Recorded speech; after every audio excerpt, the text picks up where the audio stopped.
Welcome everyone to the Sunday Speedrunner Spotlight, episode 12. Doing this a while. We love to see it. 7 ads, rip.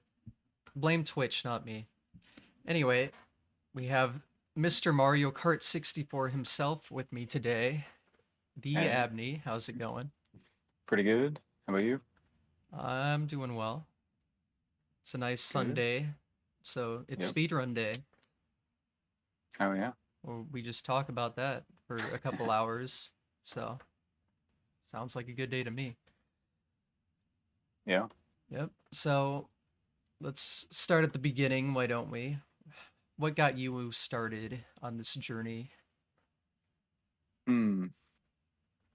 Kind of random for me because I was playing. I just randomly pulled out the N64 one day. Like I've always had my N64, um, but I don't know. I just decided to play some Mario Kart on it one day, messing around. I wasn't like obsessed with Mario Kart or anything like that. I just randomly like pulled out the console one day and was messing around. And then I couldn't figure out how to do the drifts, so I was like Googling it and then just accidentally found the time trial rankings and was like, oh, this looks fun. So I just I just played through all the tracks and submitted a timesheet and then never stopped playing really.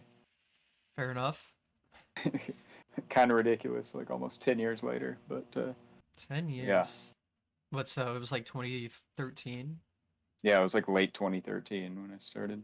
Wow. That's a lot of Mario Kart 64. Yeah, yeah, haven't really played much of anything else since, Yeah, I've noticed. which is kind of ridiculous. But Well, I mean, it lots to play. shows you're kind of at the top in everything, so Yeah, yeah, it helps to play a ton, I guess. yeah, I mean, the best way to get better is to just do the thing a lot, so Yeah, yeah, it's funny to be the best in that game, you just have to dedicate your life to it now. basically, like yeah, that's I guess shortcuts maybe these days it's maybe easier to jump into and like get some high rank times with all. There's a bunch of new shortcuts and crazy stuff, but yeah, like the non shortcut stuff, you just yeah, you got to be playing for like years and years at this point, pretty much. Yeah, that's just all skill on the track, Yeah, mini turbo usage. It's yeah, and the crazy. times are still going down even even though everyone's so good. It's Yeah, crazy. and it's always like a frame or two, Yeah, it's like unless point oh something 0.01 at a crazy time. happens. Yeah, Yeah, exactly. it's funny that it goes down like 0.001 with like the game running at either 25 or 30, depending on what you do. That's like Yeah, I know it yeah, has its because own it's system, but yeah, it's like calculating like how far across the finish line you are. So it's like you might finish on the same frame, but your cart was like slightly further ahead. So I mean it's and cool it does that at all. yeah, yeah, it is nice. Yeah, it allows for nice differences in times instead of everyone there just being like massive amounts of ties on like all these tracks with people finishing on the same frames. But yeah, for the most part, the finish line stuff works decently well. we we break some of those mechanics in the shortcut stuff, but Yeah, well, it's fancier than a lot of games, I guess. yeah, it's cool. I don't know how much or most racing games work. I don't know if they have similar things. Yeah, Just got to yeah, be. probably newer games probably do something very similar, I would imagine. Because I mean, and Mario Kart only has two decimal places, and like all the new stuff has like three at least. So They do. I guess But they're I think some of them calculating like something. run at, hundreds of frames per second though. True, yeah. So, If you're playing like a PC game or something too, that you could run them at like higher FPS. So yeah, I guess maybe yeah, it's possible that maybe they aren't doing weird calculations. I don't know. Hard to say. But I know a lot of like old games would just basically be frame counters. hmm Stuff. It wasn't that complicated. yeah. Mario Kart 64 was just ahead of the times.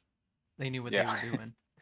it's the game is programmed like way over complicated to the point like they've got like realistic physics calculations that were like originally programmed into the game, and then they were like, oh, this isn't very fun. Let's tweak all these values to make the characters like all floaty and stuff.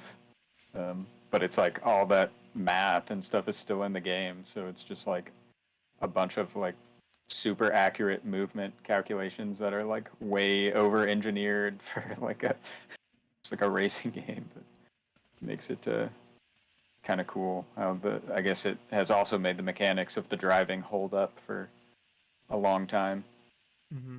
as well. Do you know what like the original values were then? A lot of it is real physics calculations where they're just like trying to mimic like Earth, where it's Earth. just like they have like gravity values and stuff in there for like, so it's you can kind of figure out what some of it would have been, but yeah, it's I guess I don't know how easy it would be to like just hack those like back into the game, but Yeah, I they was have all sorts wondering. of other stuff that's just not even used though that they Mm-hmm. were I guess someone just went crazy on the programming and like programmed all these features that just did not end up getting used at all. There's like ice physics and all this other stuff that depending on the terrain you're on that just doesn't get used at all. But it's interesting that they were maybe potentially going to use it. Oh, so you mean Sherbert Land plays the same as like everything else then? It does, yeah, yeah. Hmm. There's kind of a weird like placebo effect where people even will think that they're like sliding around more or something, but it's exactly the same. It's just like driving on a regular road. Hmm. That's interesting Yeah, because I played plenty of the Wii version and I can tell you Sherbert Land there, it's very slippery. yeah, yeah. I think that's probably part of it too. I think some of the other games you slide around more. I'm not sure about like Super Mario Kart. I don't really know much about the other Mario Karts, but yeah, that's probably also contributes to people assuming that you slide around. Yeah. I mean, it's interesting that it was programmed originally and unused. I was wondering if they Yeah, made like a hack with the original values. I wonder how like yeah. bad that People would have be. like some. We do know like some of the original values and stuff because there were like leaks and all that stuff. Hmm. So it was like old copies of the game. You could kind of like see what type of stuff they were trying to do. But yeah, so like the ice stuff works pretty well. It's cool, but it's I guess they just thought it was like too difficult or something like that. But it's I get someone must have just been in charge of like programming the general physics of the game and just like went crazy and programmed it all and then passed it on to the you know another dev who was just like all right I'm just going to use this who just was picking and choosing the stuff that they wanted I guess. Hope they paid that guy for his work. That seems like he went ham on everything. Yeah, exactly. Someone did a really good job. It's actually like if you look through the code, there is definitely a lot of like bad stuff where it's just like why did they do it this way or whatever. But it's still like very impressive, just like how it's complicated code and it's pretty crazy how they were able to do that, especially for the time where it was like the first 3D stuff that a lot of devs were working with. So it's Hmm. pretty impressive to see it all come together. Yeah. How many stuff in that game were like removed? I know there were a couple items, but There were multiple items. I would have to look it up. I remember there's like, and they had like the images for them were leaked as well. Like they had the feather is the classic one. Like I think on the PAL box art on the back of it, like one of the screenshots still even has the feather item in it. hmm, It was like the last thing that they removed, I guess. It is super broken. Like if it's in the game, you can like just Game Shark it back into the game, but hmm. it's I mean, it's massively broken. Like imagine all of the super broken shortcuts in Mario Kart 64, except like they become easily accessible to everyone with just getting an item. So it's like makes sense that they took it out, but Should be a just meme kind of like category I for know, it. yeah, it'd be kind of fun. Yeah, you'd just be hopping like Wario Stadium and stuff. You'd just be like jump over the walls, jump. So it's like kind of kind of crazy if you allow that. Like you it would just be full shortcut mode. But yeah, there were other items. They had like a Yoshi egg, and Hmm. there's one that was like marbles or something. Marbles. It's like hard to figure out what they actually were supposed to be. Some of that code's in there, but I think they just removed them because they were really just kind of too similar to. They were just too similar to like other items, I guess, because it's just like it's just items that hit other players and make them spin out or whatever. So it's like kind of the same stuff, but yeah, I don't know. There were multiple items that were removed, and there were a lot of random features that we found that got removed. I mean, we know of 2 tracks that they developed that got removed that were just like a little bit too crazy. We got the town track back. That one was leaked, but apparently there was like a parking garage track that got removed. There was, and I guess there were other like features on tracks that they tried to mess with, but then they deleted. There were like tornadoes that were, I guess, probably on Calamari Desert, kind of like they have. I think they have those in like Double Dash and some of the other Mario Karts. They kind of throw you up in the air. Um, or they had like typhoons on Kubachuru Beach, which I guess was essentially the same thing. And I think there were sharks on Kubachuru Beach that they removed, which would have been cool. Like just But for decoration, or did they like eat you? I don't. Well, the image in the game is just the fin, Mm. so so I guess they were like swimming in the water. I don't.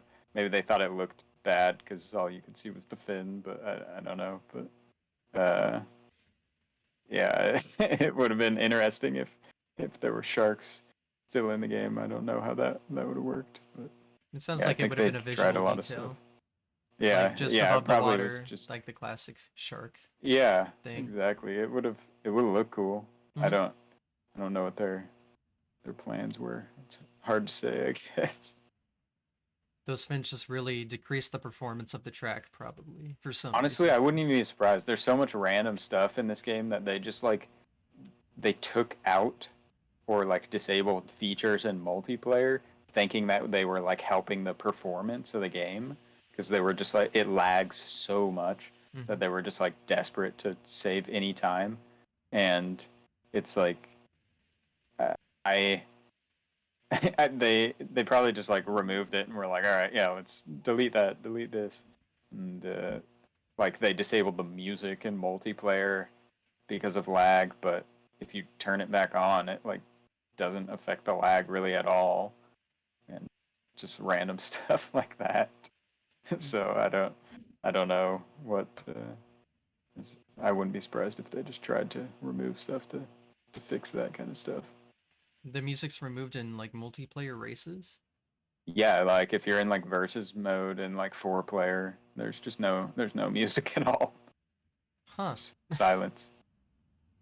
But it's like Wild. you can just turn it back on with like a 1-line Game Shark code, and it's like works fine. So Hmm. it's kind of weird. I don't. They might have. It's possible that maybe they removed it because of like sound glitches with like too much audio going on at the same time. But like for the most part, it works. It works fine. I don't. Does I battle don't know. mode do the same with 4 people then? I think so. Hmm. I'm not 100% sure actually, So it's just but a 4 player I thing. would. Yeah, it might be in 3 player as well, but Hmm. yeah, I'm not 100% sure, but yeah, they definitely have it disabled at least in 4 player. That's really interesting, honestly. I don't understand it really. I guess they Trying. didn't test it that much. I guess I haven't played that game much because I was trying to. It'd be like something I thought I'd notice, but I mean, Yeah, not that I have 3 other people to play well, the game and I with, but. play it. I play it all the time, and I don't, I Hmm. don't catch stuff like that too. Like you're focused on playing the game or whatever. It's like it doesn't immediately stand out to you, I guess. Hmm. But I have seen your like 4 player tournaments Yeah, that where you all like crowd into a room and do yeah, it for a weekend. You exactly. think I'd notice, but mm, Yeah. Well, I guess we probably don't have the music on. There is like the hack we use for the tournament has a thing to turn the music back on, hmm. but Oh we well. probably I assume we don't have that on.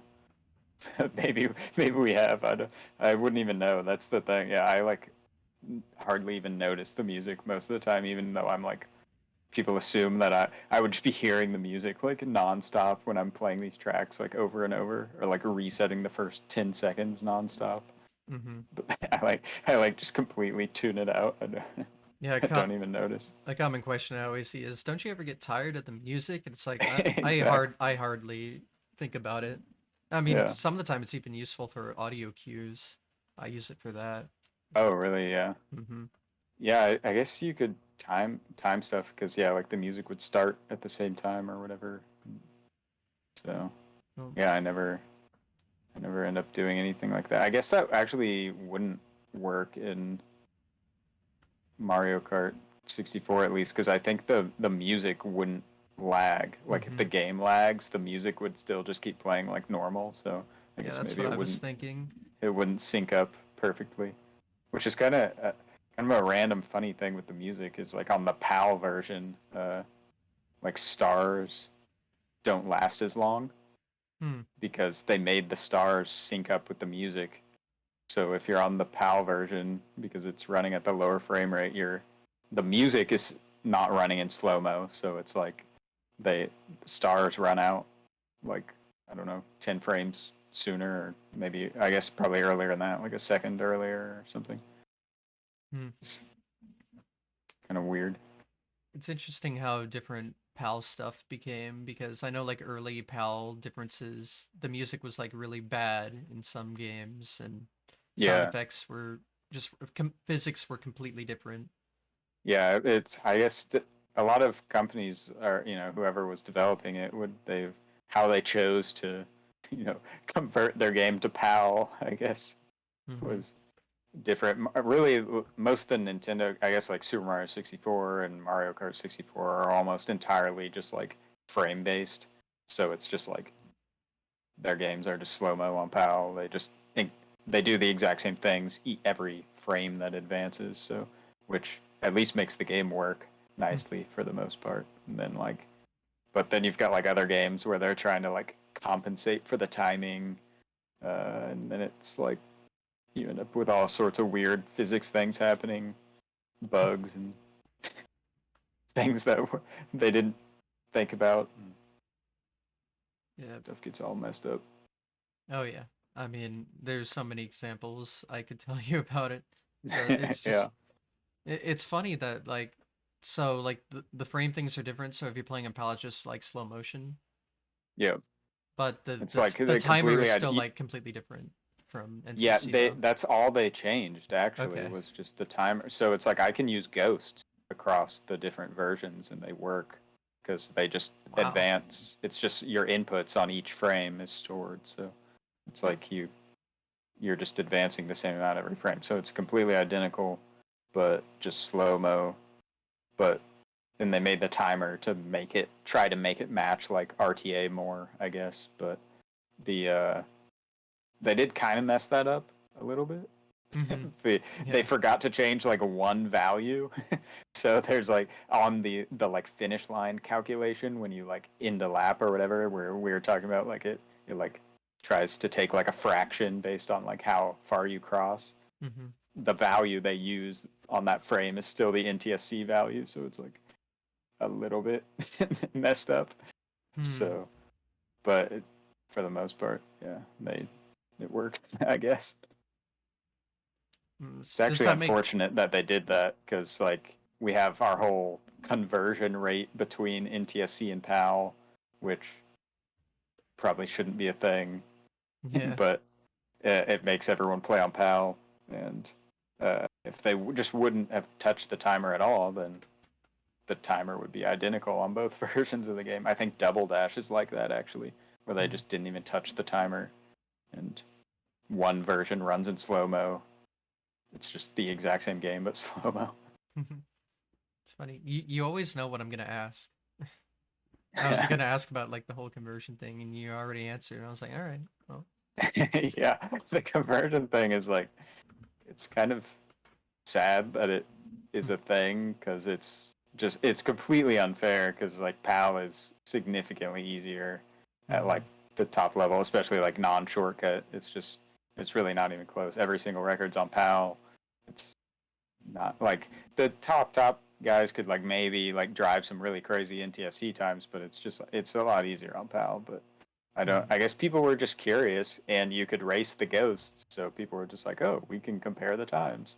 But and back in the '90s, people were actually beating PAL times on NTSC, so it was like, I guess that's something noteworthy. Like if you're that good on the harder version of the game, it's like worth noting. Like, yeah, you beat the PAL time, but these days it's just everyone plays on PAL, and it's kind of broke it. You can't really compare the times anyways. Like the conversion rate we use is not 100% accurate. It can be off by 0.01. So it's like not, and it's way off on specifically Rainbow Road 3-lap because the track is so long, like some weird like floating point timer broken things. But it's yeah, it's not super great to compare the times, but it's kind of too late. People like the history. Mm-hmm. How hard is it to get all the PAL stuff? Like just the setup. Yeah. These days it's definitely a lot more expensive than when I got all my setup. I think I got my setup in late 2014, like a year after I started playing the game. And I mean, you got to get a TV that can play PAL. Of course, if you are just using like a flat screen or something, like if you're in the US, a lot of the flat screens actually do support PAL.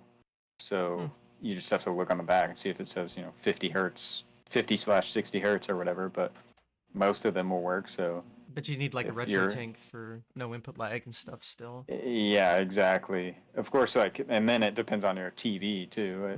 Who knows how much latency the TV itself has, but yeah, or you're stuck getting like a really nice CRT like PVM security monitor or whatever, which is like hundreds of dollars these days, unless you just get like super lucky, or you get like a 9-inch TV, like some tiny one. But yeah, it's getting the console's not that hard. Like you can just go to like, European eBay or whatever and probably get a console for you can probably still get them for less than $100, I would think. And then the power brick is actually interchangeable. So like I just use the same US power brick on all my consoles. So that's nice. At least I think like some of the older consoles, like maybe the Super Nintendo, like you've got to make sure you're like converting it right, or else you're gonna like fry the console or something. So we don't have to worry about that for the N64 at least. So Yeah, it's not the NES too and bad. AV Famicom power adapters are different, which is funny Yeah. because the power adapter on the Famicom works with the Sega Genesis.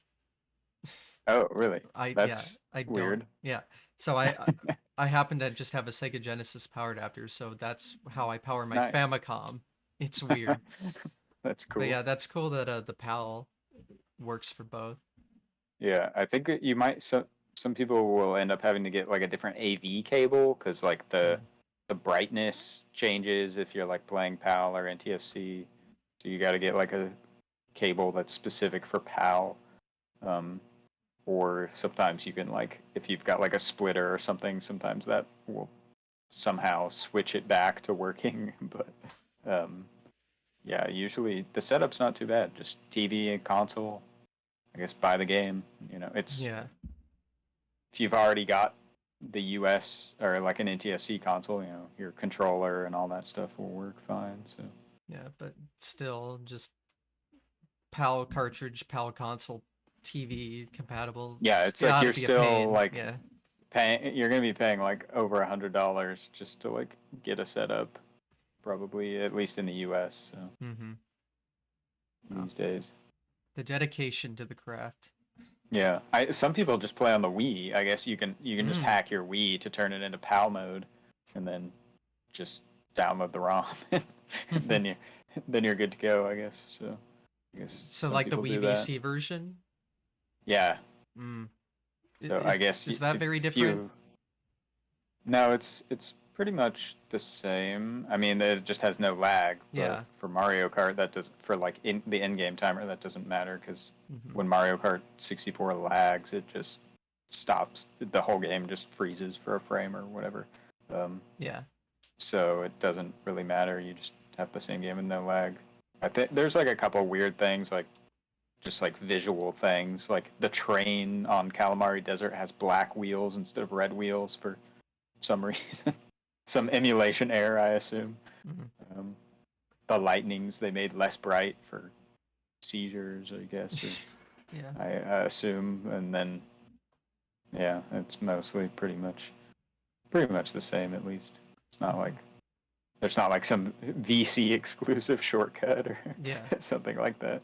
So VC is perfectly fine for like time trials. Yep. Mm-hmm. Yeah, you can play all of the VC versions. You could play Wii U or Switch, any of those. They all run pretty much exactly the same. Honestly, like even emulator would run the same. It's we don't allow it on the ranks, but um, the emulation of the game is like pretty much perfect.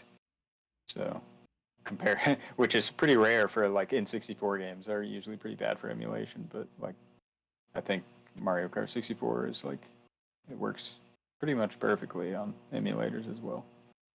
So how do you guys do like real-timed speed runs then with like no lag releases? Yeah, we've got like the same rules as like Super Mario 64. So it's just like split off into separate categories. Like N64 is just considered like the main category, Mm-hmm. and then all the other ones there's categories, but they're just kind of like ignored. But um, it is a little bit weird that we even time it RTA at all, because you could just have like a combined leaderboard and add up all the in-game times, Mm-hmm. which would probably make way more sense. But the leader it started as like an RTA category on like SRL, and people just were copying what people were doing there, I guess. And there is like lag reduction and strat changes because of the lag. Like you'll play differently because of the lag. You can do stuff to reduce the lag. So it's like if there was no lag, or if I didn't care about the lag, I would be playing differently. Like there's tracks like DK Jungle Parkway that lag like insane, where if I'm doing like a no skips run, I would just hold a banana the entire run, because it zooms out the camera, and zooming out the camera reduces the lag. I guess because it gets you like further away from the character sprite, and the texture is like lagging the game. Um, but if you just like if I'm on the N64, I'm holding a banana for the entire track on DK Jungle Parkway. Um, where it's like if I was on VC, I would just be dumping items for mushrooms like nonstop, Mm-hmm. every item box. So it's kind of different for that, but uh, and I guess it is honestly like kind of worse for streaming too if you're using in-game time, because it's like you got to punch in the time Mm-hmm. after like each track. I don't know. It's like kind of weird, but or I guess it is what it is. I guess the lag reduction and like the menuing becomes like part of the category, I guess. Mm-hmm. You do have it, I believe, where like the in-game time is like calculated too on the leaderboards. It's just not Yeah, like sometimes compared like that the way. top times I'll go add up all the in-game times afterwards. We actually don't even see the in-game time for the last track of each cup, because we Oh, turn you the reset. console off Yeah. before the time shows up. So it's like the last frame we just like add 0.03 to whatever the timer says, but it's like not necessarily accurate, but Mm-hmm. it's like a rough close enough, I guess, but I yeah, didn't think we of that. we Yeah. have the in-game time there, so you can kind of compare against the other systems if you want, I guess. But Mm-hmm. yeah, people usually are just. It's actually interesting. I think in the no skips category, I think like I have the record, but Dan, who's in second, barely behind me, has a faster RTA time, or not RTA, in-game time Mm-hmm. by like half a second or something. So it's like I just was doing better lag reduction, or more, I guess more likely probably faster menuing, just because I played the categories more. But it's kind of funny you save those couple seconds on just that type of stuff. Yeah, that's interesting. And then like frame perfectly resetting the console as you cross the finish line Yeah, too. I mean, that's really where the times. Yeah, I'm like super aggressive on the resets and stuff. Sometimes people are. I'll see people submit runs like all the time where they just or they like forget to reset and their runs like 30 seconds longer than it would have been because they Mm. just like forgot they were on the last track, and then the trophy sequence starts playing and they're like, oh, Oops. whoops.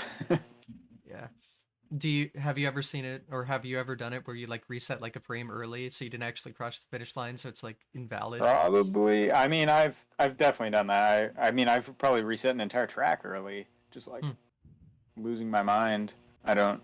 No, I see other people do that a lot. It's obviously less common for me now. Mm-hmm. I I'm usually not that aggressive with the resets, I guess now, or I don't feel like I am. I guess in reality, I probably am like resetting within like a few frames, but um, I guess I'm not like thinking about it that much, like trying to do it absolutely perfect. Mm-hmm. Um, but we've had people, yeah, submit runs where they reset like a frame early, and then it's like, well, we gotta draw the line somewhere. Yeah.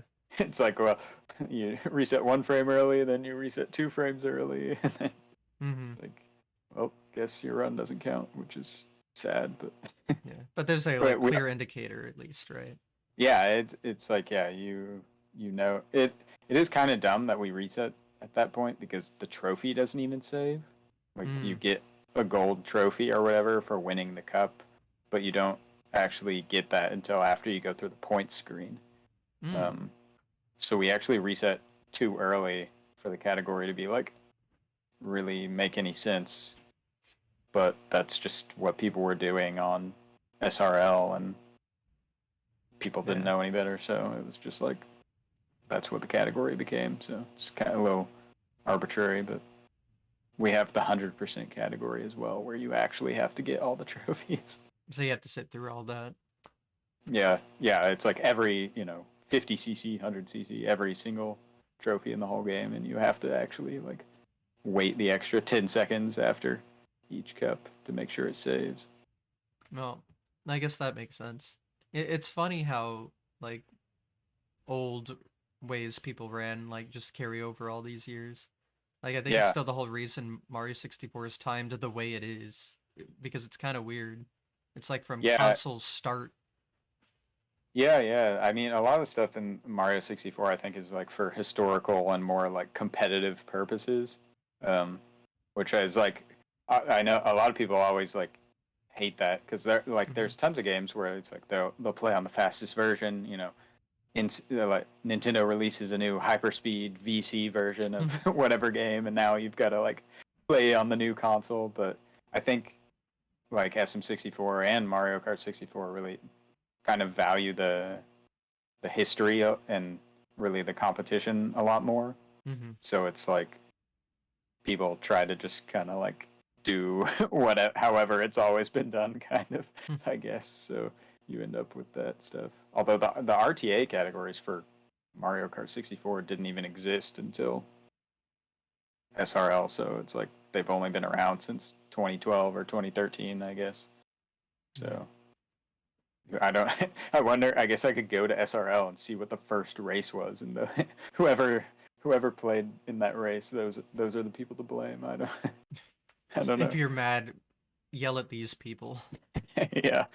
from I guess it's better 2012. though. People would probably be, saves us some time for sitting there on the point screen, which I guess nobody really cares to sit and watch anyways.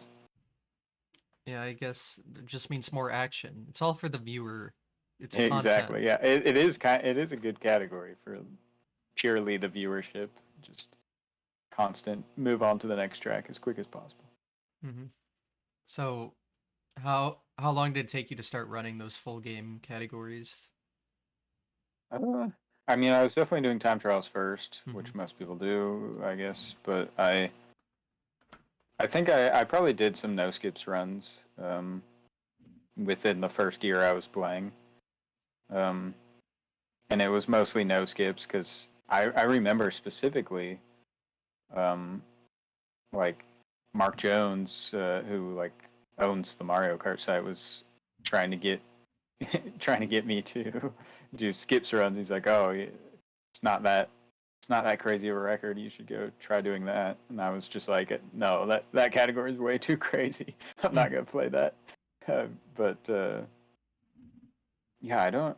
I would have to look actually to like even see when I feel like I was playing those categories, but I was grinding time trials like a significant amount the first like few years I was playing the game, like a lot of non-shortcut, and I would do some shortcut stuff too, but I feel like I didn't get to grinding a ton of the RTA stuff until I was maybe streaming on Twitch more. I think I got the records, I guess, for those categories like earlier than that, but I wasn't playing them as much. It was just like something I would randomly do like every, 6 months or something. I would come back and like do some skips runs if there was like a new shortcut or some new strategy found.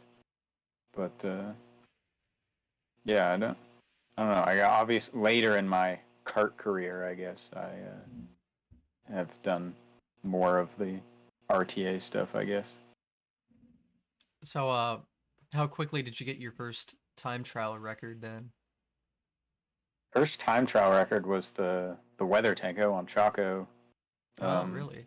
I was the first person to hit the weather tanko, so it was just jumped straight to world record by a lot. By not a And frame, by a lot.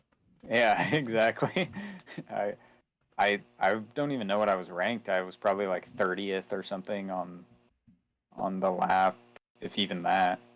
Um, but I guess it was 2014. It was like it was just under a year after I started playing the game.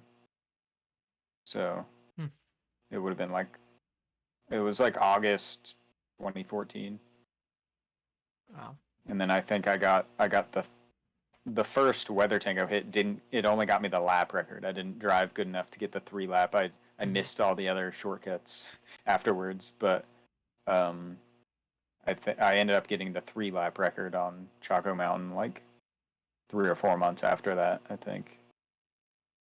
And those were my first records. We're all shortcut things.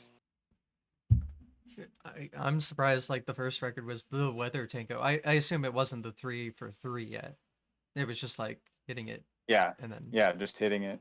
yeah. Because the weather tanko was discovered like 6 months before that, Mm-hmm. so no one had hit it. I guess people were trying, but no one really knew of like a good setup for it or like what to really do. And I was doing attempts like fairly frequently, like at the start and end of like most of my sessions. I would throw in like a couple Chaco Mountain attempts just to see if I fluked it, which is essentially what happened. It was like a one try.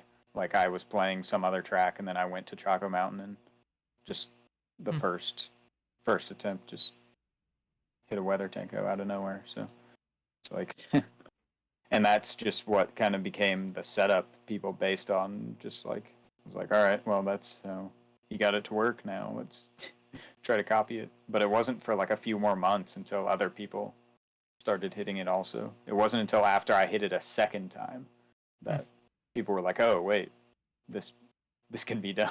This it wasn't just a fluke if you can do it more than once. So then a bunch of people started hitting it in like late 2014.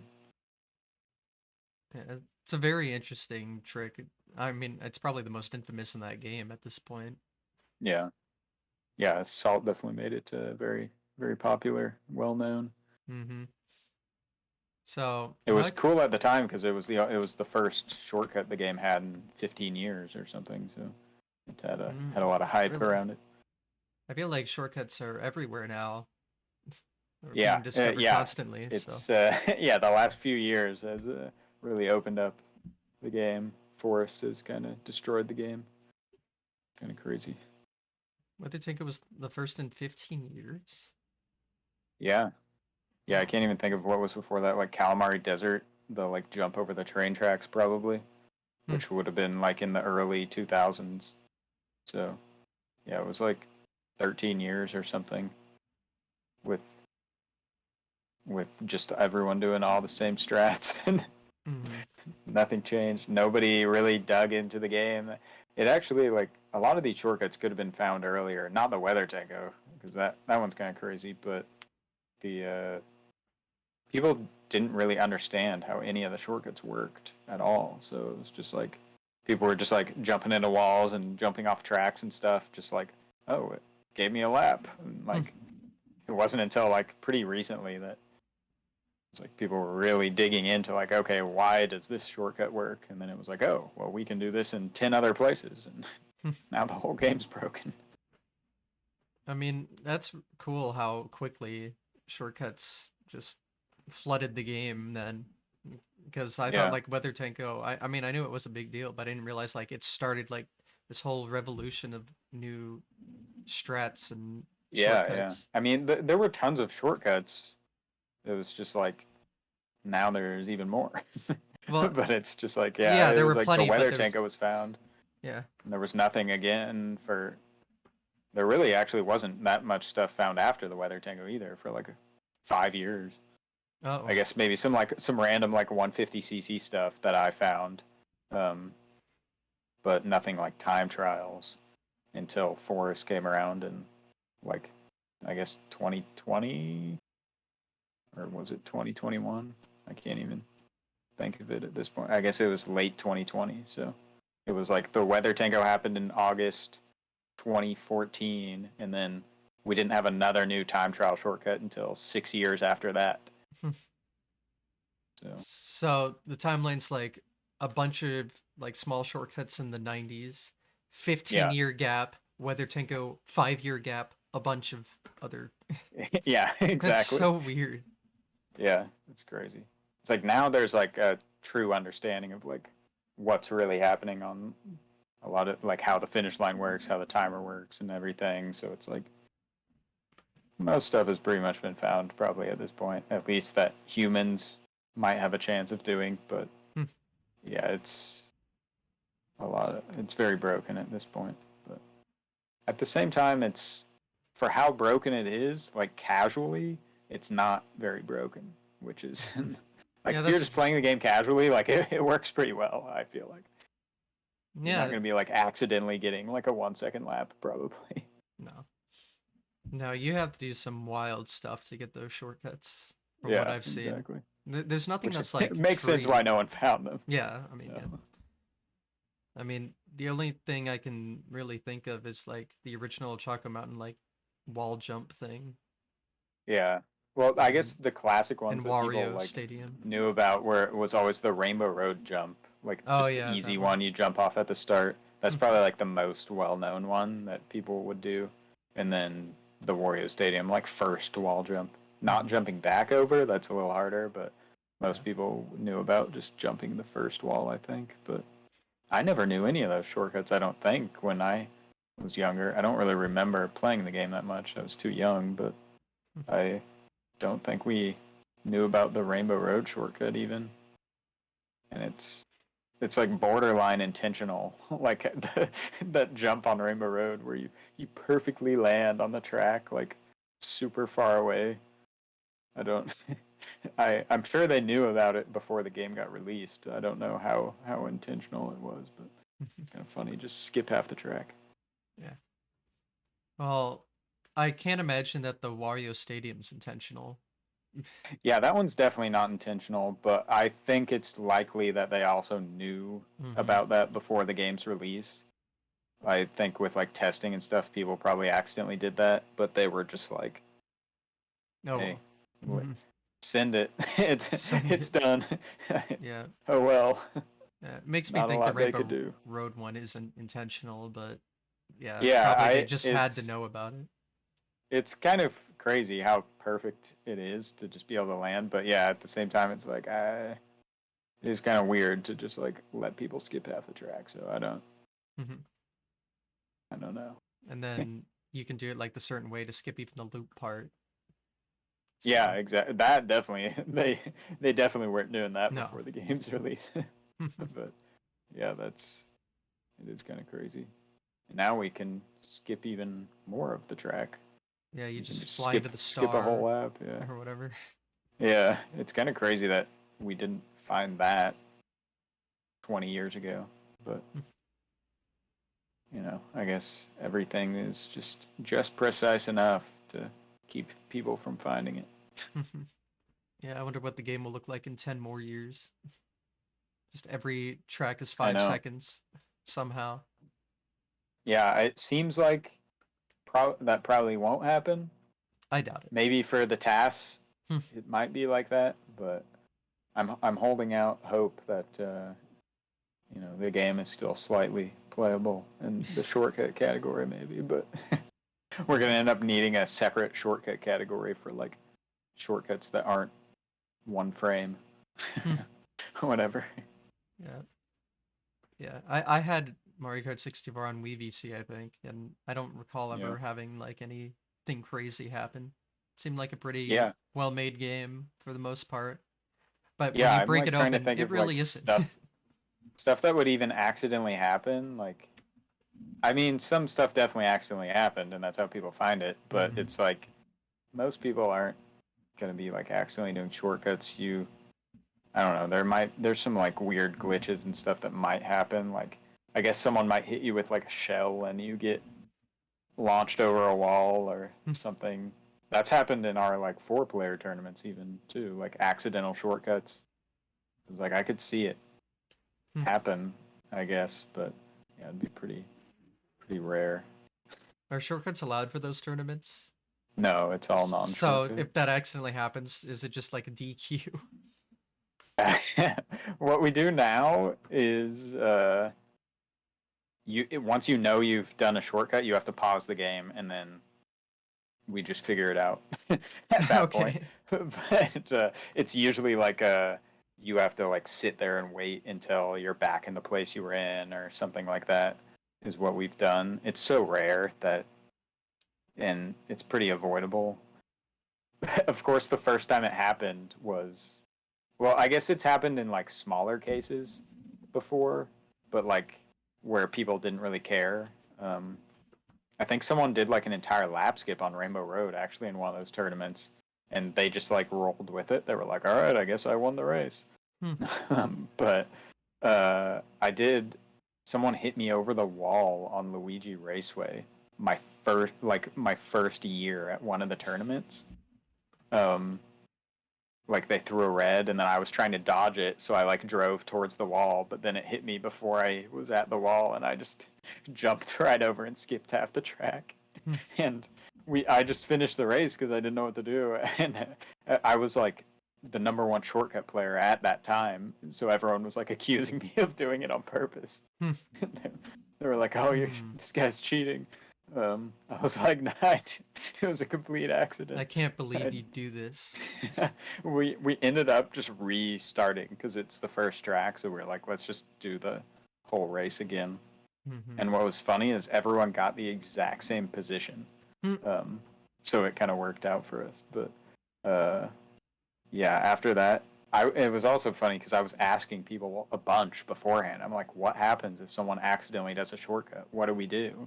And no one would tell me. Like, no one had a rule. I was like, we should probably figure that out because I feel like there's like a decent chance that could happen on like Wario Stadium, especially. It's all walls that you can jump over, so it's like someone could easily get hit by a shell over the wall there, which has happened.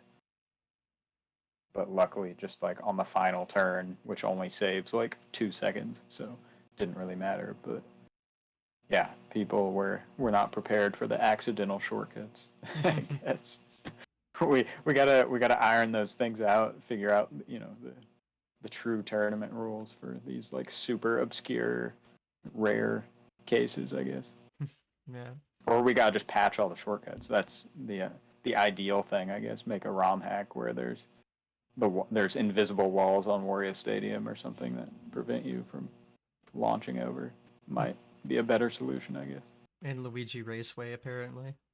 Yeah, exactly. I think people have gotten warped halfway across the track on Yoshi Valley as well. Um, but usually, if that happens, you've had something horrible happen to you.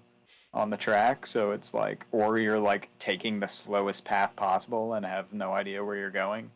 So it's like someone did a shortcut, but it was like in a round where they got 0 points. Like they got fourth on all 16 tracks. And Mm. so it was like they accidentally did a shortcut on Yoshi Valley and no one even noticed. Mm. And they still lost the track. So Well, kind of funny. man, I didn't know I was playing Yeah, it was you the whole time. secretly. No, Yeah, I'd like to think I'm good at Mario Kart. Maybe not 64. I'd like to be yeah, yeah, someday though.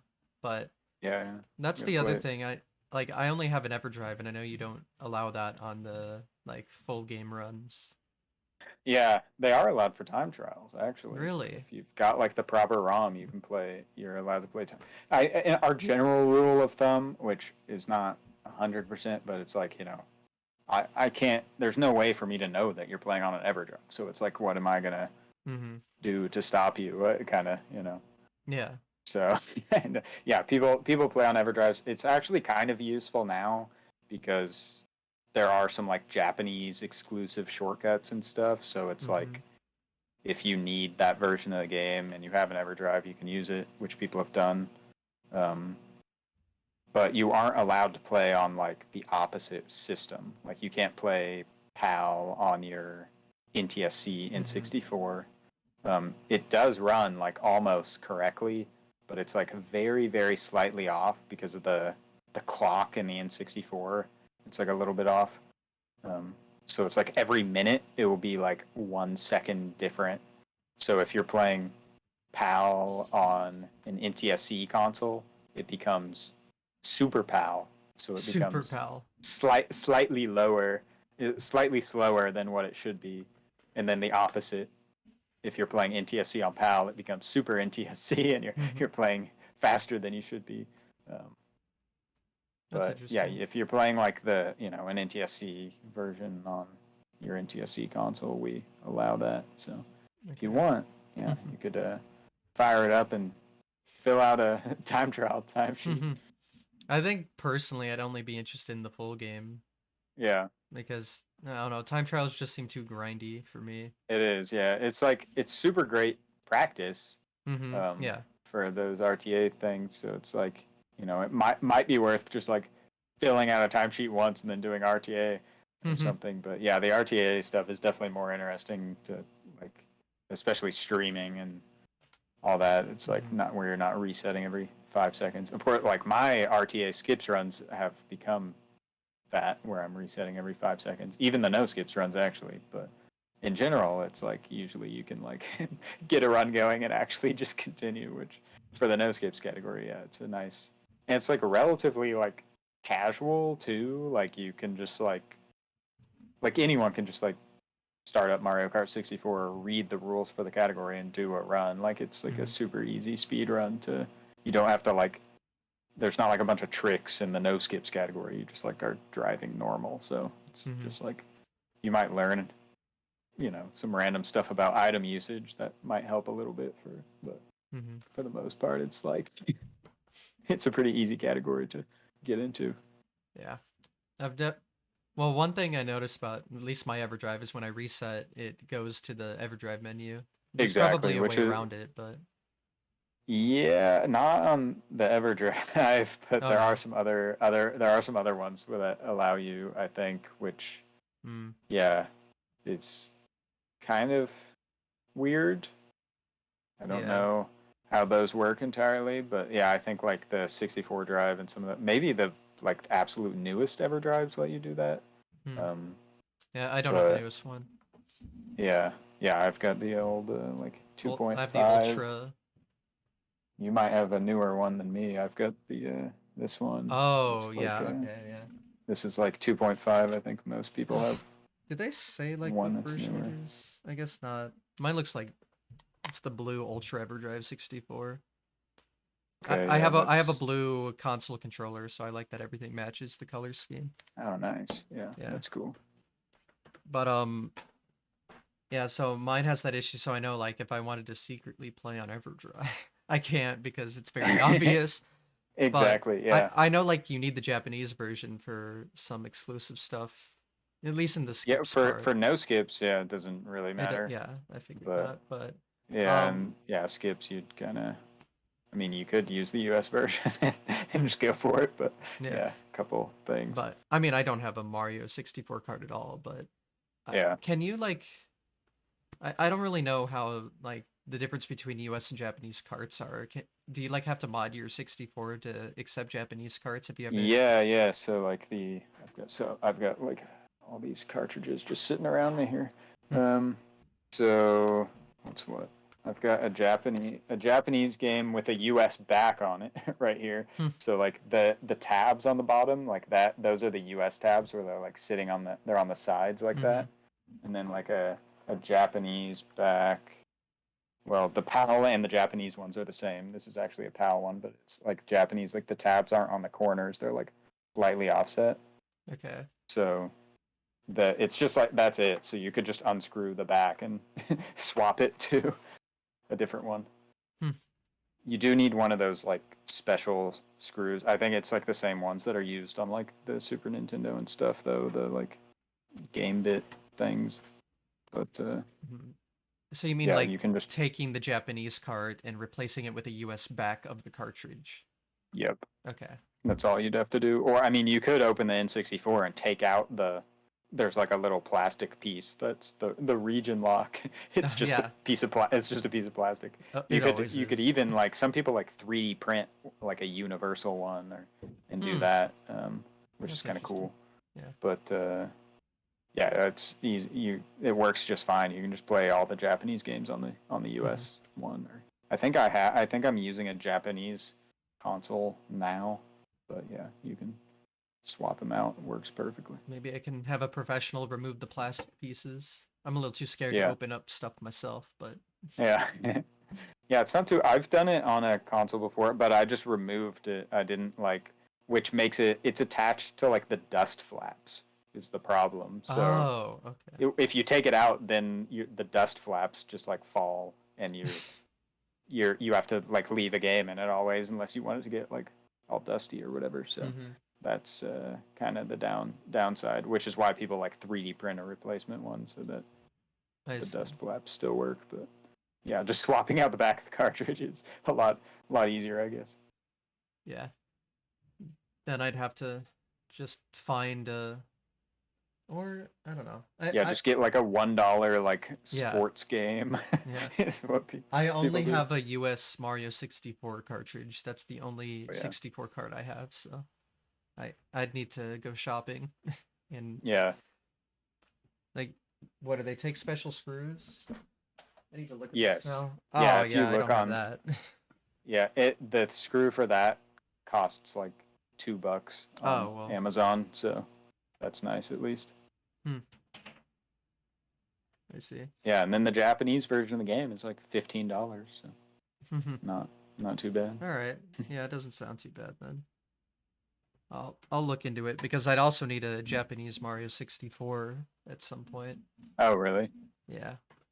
I guess Uh it's like specific categories of that mhm. game they use it, Yeah. right? I can't So ever remember. the US one is good for 70, but I think Japanese is good for everything else. Okay, yeah.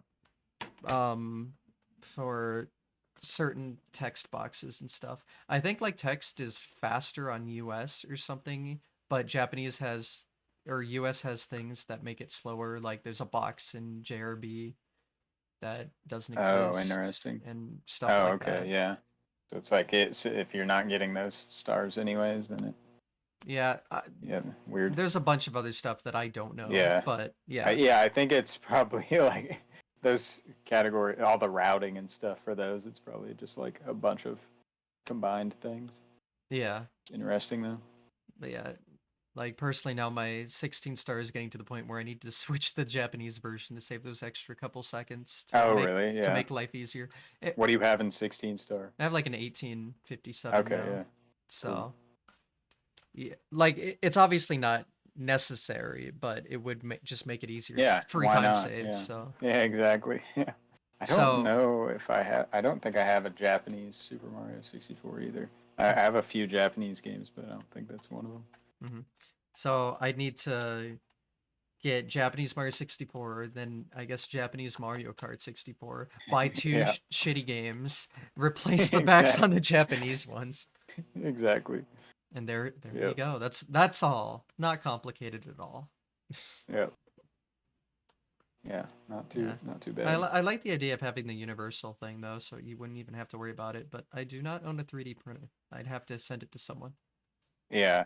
Yeah. I mean, I guess you could just I've heard of people like filing down or like clipping off the plastic piece. Mm-hmm. So it's like it still works, but they like cut the corners off of it or something. I I'm not handy enough to Yeah. figure that out. I just took the thing out because that I'll sounded have like to a lot of work. But I'll have to talk to a don't have. professional. Yeah, Yeah. like I'm not gonna mess with that. Mm-hmm.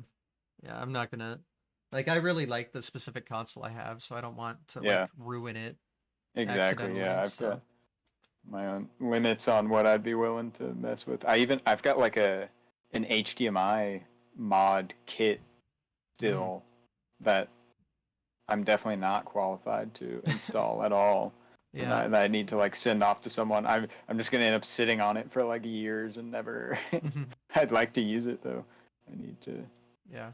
see if I can get someone to actually like install that for me. Would be cool. Yeah. I have a mod guy I know, so if I need something modded, I just buy it, but then put in his address, and then I'll ship my console to him. Oh, nice. You got a So guy. yeah, I Yeah, got a I thought guy. about that too. I was like, yeah, this would make way more sense for me and just send this console straight to someone. Yeah. Yeah. I don't trust myself with any of the like hardware details. Yeah, Like yeah. yeah. I'm not good with all that. Like I bought a PlayStation recently and I broke open the controller I got because it was really dirty and that's already scared me. And all I Oh did was yeah, just just clean it yeah, out. yeah. It's like I think like if I have to like solder stuff, then I'm out. Oh But yeah, yeah, no. I'll take it apart otherwise and mess with it. I kind of have to take apart my controllers and stuff all the time, unfortunately. But, I had a class yeah. in high school that involved soldering. I don't want to do that Oh again. really? Yeah. Yeah. I've definitely burned myself a couple times. I have a soldering iron and I've never used it and I don't know how to use it. I definitely I'm don't like have one and maybe I don't want someday. one. Yeah. Yeah. I don't That'd trust be. myself around any of that. I feel like I have enough like reason to use one for like a random projects that I probably should figure it out, but Hmm. I never do. I'd like to make some like custom cables and stuff for things too, which would also be something nice to learn, but Hmm. maybe someday. Yeah. There's always time, probably. Yeah, Unless you wait 50 years or something. I just buy the stuff and then hope that maybe I'll actually try to use it someday. Yeah.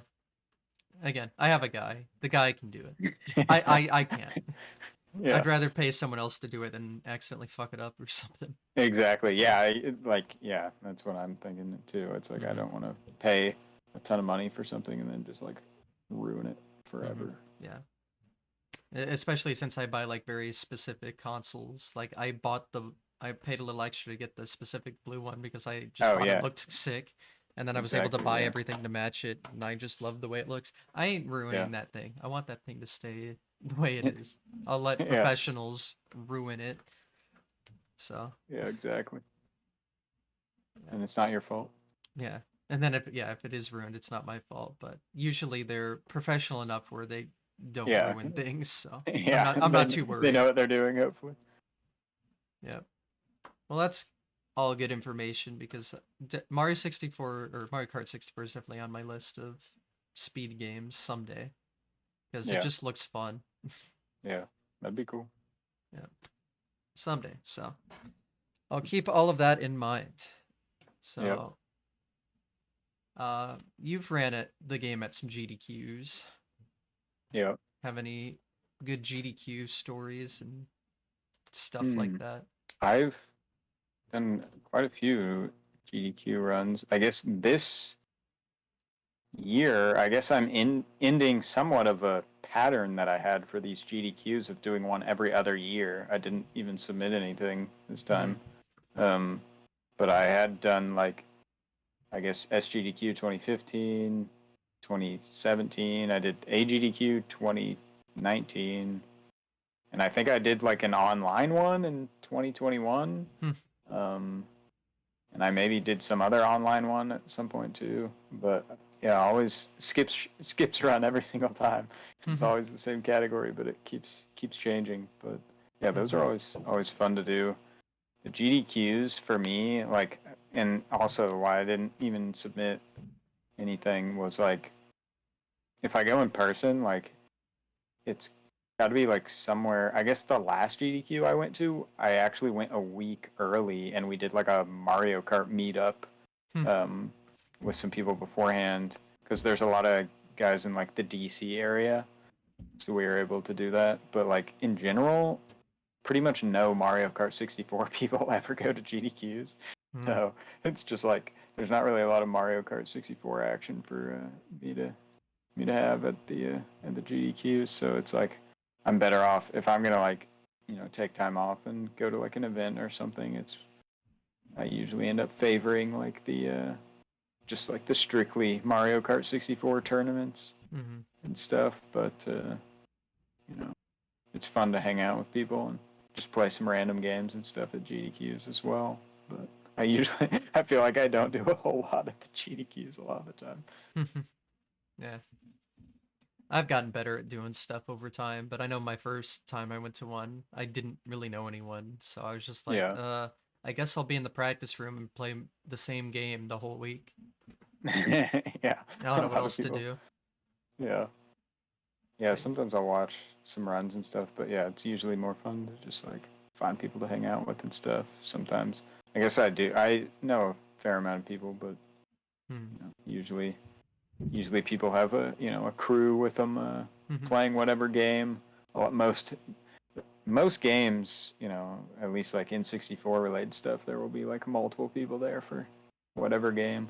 Yeah, there's definitely like groups and cliques for each Yeah, game, but there's no Mario Kart 64 yeah, there's people no ever. yeah.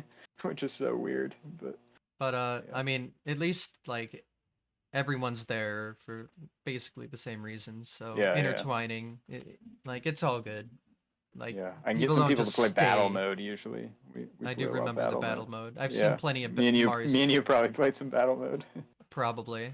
I Yeah. would have been very bad, but yeah. Yeah. Well, most people play so little battle mode that it doesn't even like it. People end up beating me like a good amount at the GDQs because I never play battle mode either. So it's like it's fun to mess around with. Yeah. That's the time to play it.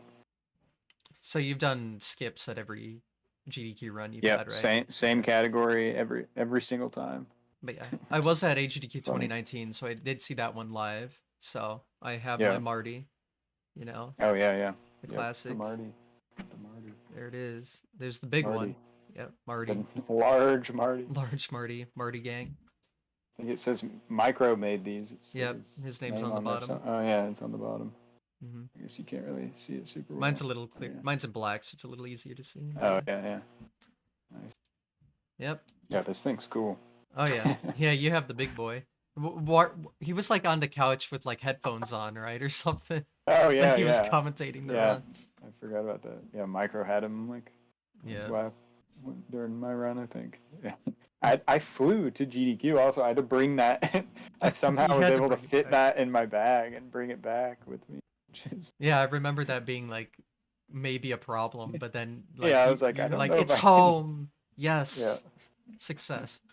Oh, that's funny. Usually my bags get searched when I go to these events too, because I have like an absurd amount of like cables and stuff in my bags. I don't think anyone did though on my way back, so I would have pulled out the large Marty. The large Marty. Yeah. Like, what is this thing? It's just 3D printed thing. It's fine. Yeah. There's nothing in it. Yeah. This thing has some weight to it. I don't know. I guess it is hollow, but it's like pretty thick layers, I guess. Mine's very light, but it's also very small, but I can definitely tell it's hollow. Like it's a few pounds, so yeah. My Marty has sat on my CRT ever since I got it, so Yeah. It's Yeah, been sometimes I around. have mine sitting in the background, but I also have like I'm like in here for work during the day too, so usually don't. Hmm. If I'm on like a call or something, I'm usually try not to have Marty just sitting there in the background.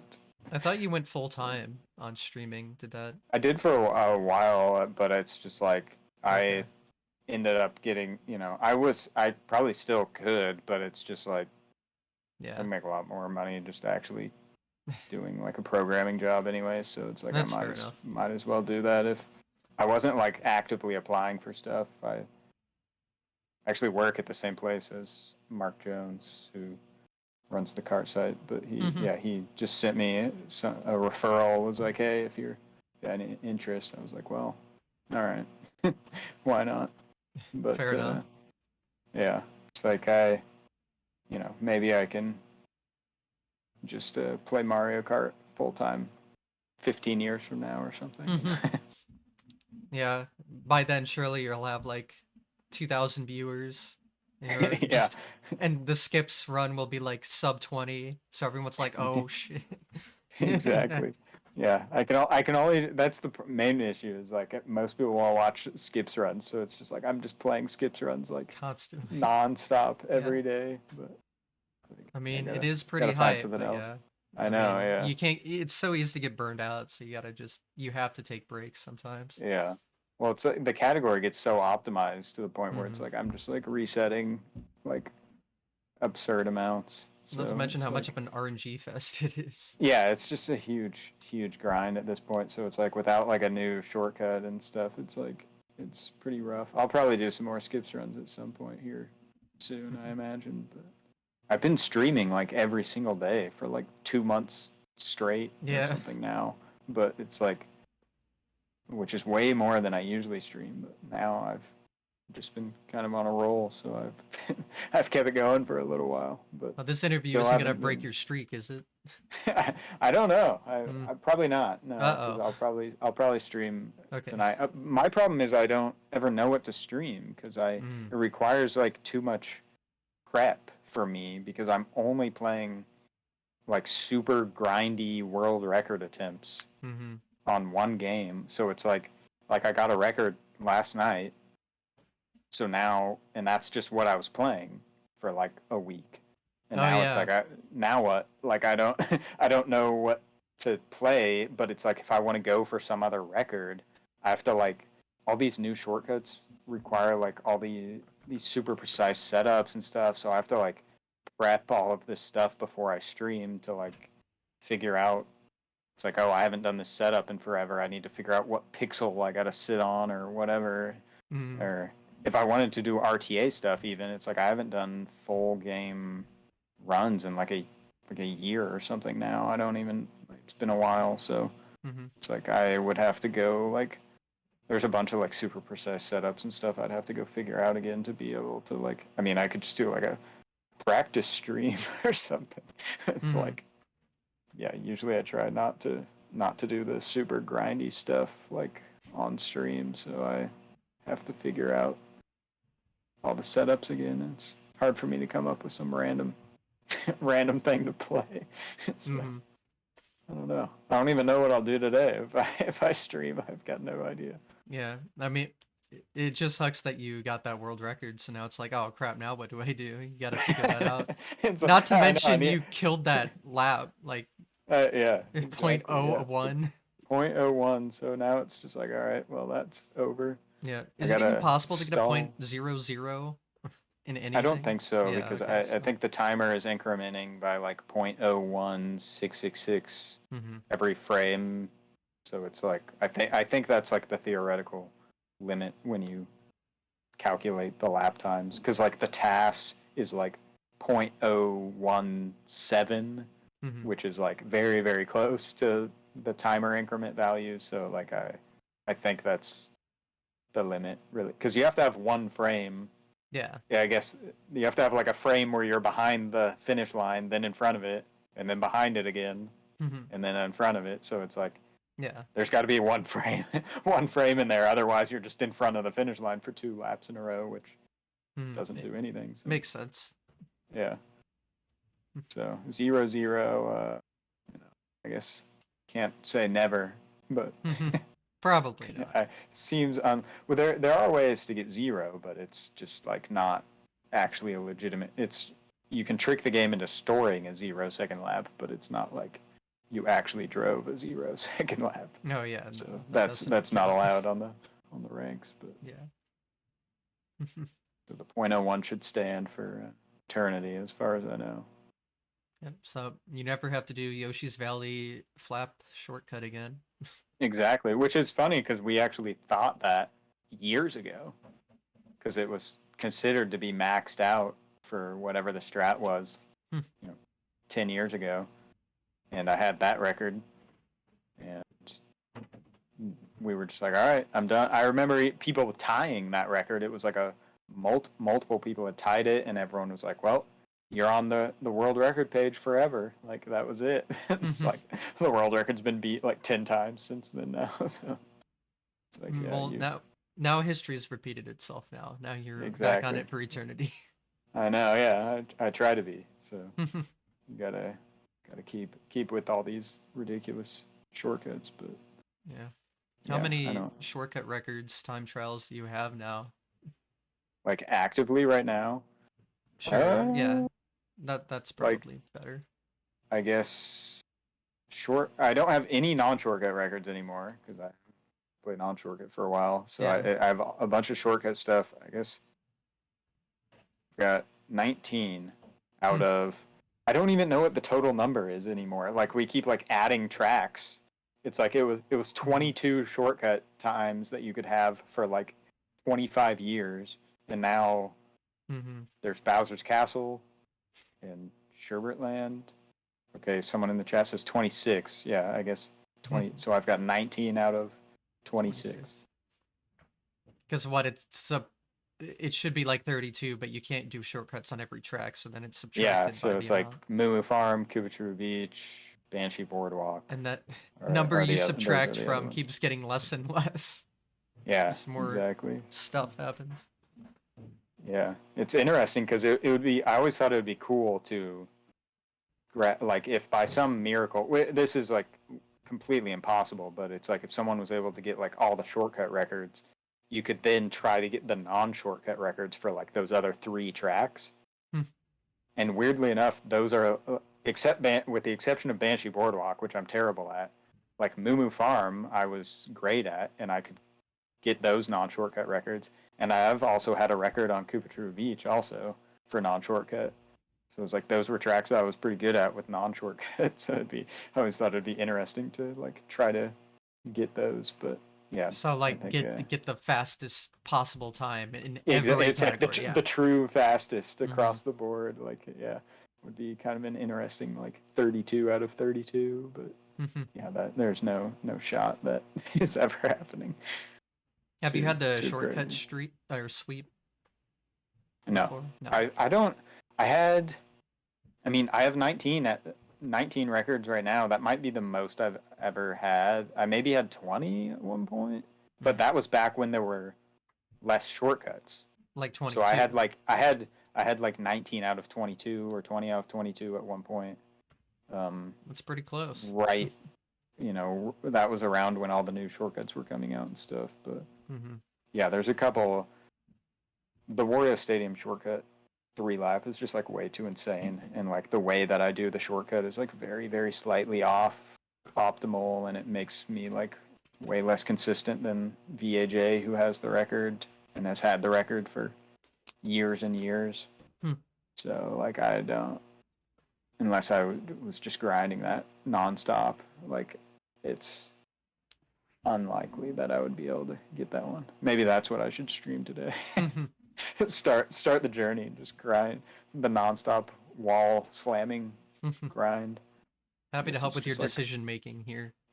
Exactly. Yeah, I'm sure people would enjoy that for one stream. Never again. Yeah, maybe not for a month straight. Literally running into a wall. Yeah, me just resetting 2 seconds into the race like over and over. Yeah. Pretty brutal. Yeah. I know you were kind of part of the like stopping the, what is it, the 32 out of 32. Yeah, the original one with Matthias. Yeah. Yeah. Have you gotten a bunch of flack for it? Yeah, I've got nonstop haters now, Yeah, I which figured. it's it's kind of insane because like people just don't understand the game at all. Like it wasn't people are like, "Oh, you guys worked together to stop." Like it's like not even possible. Like what am I like? I'm passing off the controller to Dan on lap 2 or something. Like what? Yeah. Like I don't understand what people like. People think we were like strategizing. Like, all right, you go for this one. I'm gonna go for this one, which definitely was not happening either. Um, like the stuff that people think was happening was not. It was just people were just going for world records, which is just like like you Normal. don't have the A1A or whatever was like more of just like a meme, just like, hey guys, this guy's about to get all the records. Maybe people should play some more. But Yeah. it's like at the time that like uh Zoran, who's I think who's like a like a top 5 non-shortcut player, was the one who started that. When he made that post on the Mario Kart forums, like telling everyone like, "Hey, we all gotta stop this guy." Like, I was probably ranked like 300th or like I mean like I wasn't like I was not a world record contender even remotely, and really neither was Dan probably at the time either. Dan started a little bit before me, so he would have been like getting up there soon probably, but um yeah, the people who ended up like stopping Matthias from getting all the records were like people who weren't even contenders when when that all started. So it was like, um, yeah, people were just trying to get records. Admittedly, we were playing a lot to maybe try to stop it, but it was like in general, and I typically was like matching. I don't even know if I've ever like mentioned this really, but I was usually trying to just match Matthias's hours because I felt good about that. Like he would stream all of his attempts, so if he streamed like 3 hours, I would I would do 3 hours of attempts as well, just like the same day, and then that was pretty much all I was doing, and I was picking up. My thing was I was picking up really annoying records like Moo Moo Farm that no one wants to play, so it's like yeah, it makes it difficult. Obviously, Matthias is good enough at the game that he could have just like played all of these like offline and gotten all the records or whatever. Like, I Yeah. mean, he was at that time, um, and before like me and Dan were really like going up the ranks. Like Matthias was just like so dominant, but it's just no one was even remotely close. It's kind of crazy how much the records have been improved even since then. It's like when he was at like his peak dominance, those times that were world records back in like, 2014, 2013 and stuff would be like easily beat now, Yeah. which is like crazy to think how far we've come. Especially because a lot of people were playing back then too. So, but yeah, I don't. People get mad about the like 32 out of 32 thing, but it's just like there was. I don't know. There wasn't really like Yeah. specific targeting and organization or anything. It was just like I was an active non-shortcut player. Like I was number 2 in non-shortcut for a little while. So it was like, what am I gonna do? Like, I mean, that's when I'm going for if all of my time, if I'm ranked number 2 on half the tracks, then like I don't have a choice. If I want to improve my times, it just by default becomes world record attempts. So it's like I don't people people are a little bit crazy about that stuff just because of kind of how it was portrayed, I guess, in the Salt video. But Yeah, but I mean, and people also just don't know what they're talking about. So yeah. Yeah, why do you hate Matthias? Clearly, there's just some yeah, hatred for he's it. exactly. I get comments like that. They're like, why do you, why Yeah, didn't you let him get all of the records? I'm like, you absolute asshole. No. it's like, why am I playing the game at all? I don't. such Yeah, a strange question, but I mean, I get why people like think that that would have happened. Like, oh, yeah. I mean, the go story get just it. But wouldn't have been as good as it is if it wasn't yeah, there for wouldn't it. be a story at all if No, it there would not was. be. And Yeah, I mean, which is like Dan got 32 out of 32 or whatever, but it's like yeah, people there's not really as much of a story there because like yeah, Matthias wasn't active at the time and I was not even remotely active in non-shortcut at the time, so it was like yeah, I mean it's still completely insane for like one person to have 31 records and then have that in literally every one of those records wiped. It's like kind of absurd, but yeah. That's wild. it's yeah, those guys are crazy though. Like how far these records have come, it's Yeah. pretty unbelievable at this point. And it's even crazier to think that it's like, the records that are records now are probably almost entirely going to be wiped, Mm-hmm. 3 years from now, Yeah. um, probably. It's That's how it like goes. the oldest non-shortcut record is probably like from probably only like a couple years old. So it's there might be one from like I guess you can look on the things. Is there anything?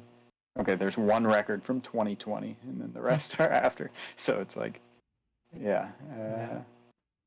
they're still improving a lot, which Yeah. is crazy. I think that Alliance people love to hit on just made everyone play the game more and it pushed down the records more. That wouldn't have happened if it wasn't for Yeah, it. So exactly. it was Yeah, it's completely a just net positive. Like there was it no was ill just will like a anywhere. fun competition. People weren't like I wasn't like hating Matthias Yeah. or something I'm like sure Matthias like welcomed it too. He wasn't just like, "Oh fuck these guys trying to ruin yeah, my it was. life." I mean, No, it it was made all his accomplishments that much mm-hmm. better, even though he didn't get the 32. Like the Yeah. 31 or whatever means so much more because of like how crazy it really was with Mm-hmm. multiple people like actively playing. What something funny I always tell people like you could easily think about it the opposite way too. Like what people are like, oh, you ruined his dream of getting all the records or Yeah. something. I'm like, what if that's what I wanted to do and he was ruining it the entire time? I was just worse at it. Yeah. It's like, why didn't he let me get all the records? Like I Yeah. don't understand. It is a It's shame. just, I think people are just upset like how close he was.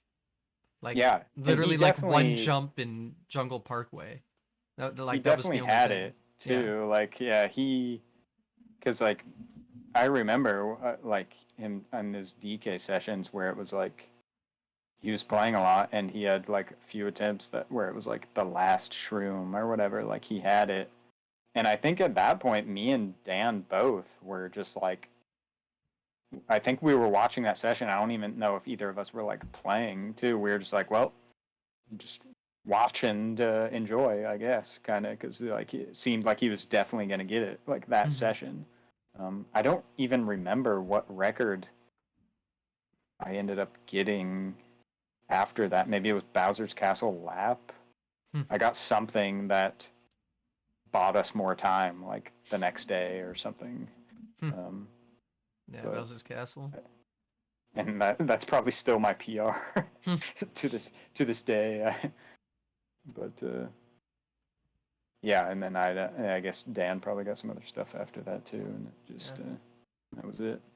But yeah, I always see it as as a good thing because I know like no one hated each other over it. But I mean, you look at it like he never actually got it, and then when Dan got it, right, like no one really cared because there was no Yeah, alliance. No one knew. First of all, no one knew about it, exactly. which Yeah, kind of well, and ruined the yeah, there were whole like thing. other But circumstances with Dan having yeah, like hoarded times beforehand too. But yeah, I'm although trying. those really were like completely separate events, but Yeah, at that point, people were already like upset about stuff, so yeah. it was like I'm trying not to get too much into it, but like, yeah, yeah, nobody was super active at that point, y- anyways. yeah, But like the it's still the crazy. whole alliance and how close he was, like got the whole community going towards the same thing and made this amazing story. And then Yeah, there's like an example of what happens when none of that happens and someone gets it. No exactly. one Yeah, gives a which shit. So it's no one. like, so I don't know why Yeah, people are so mad about it.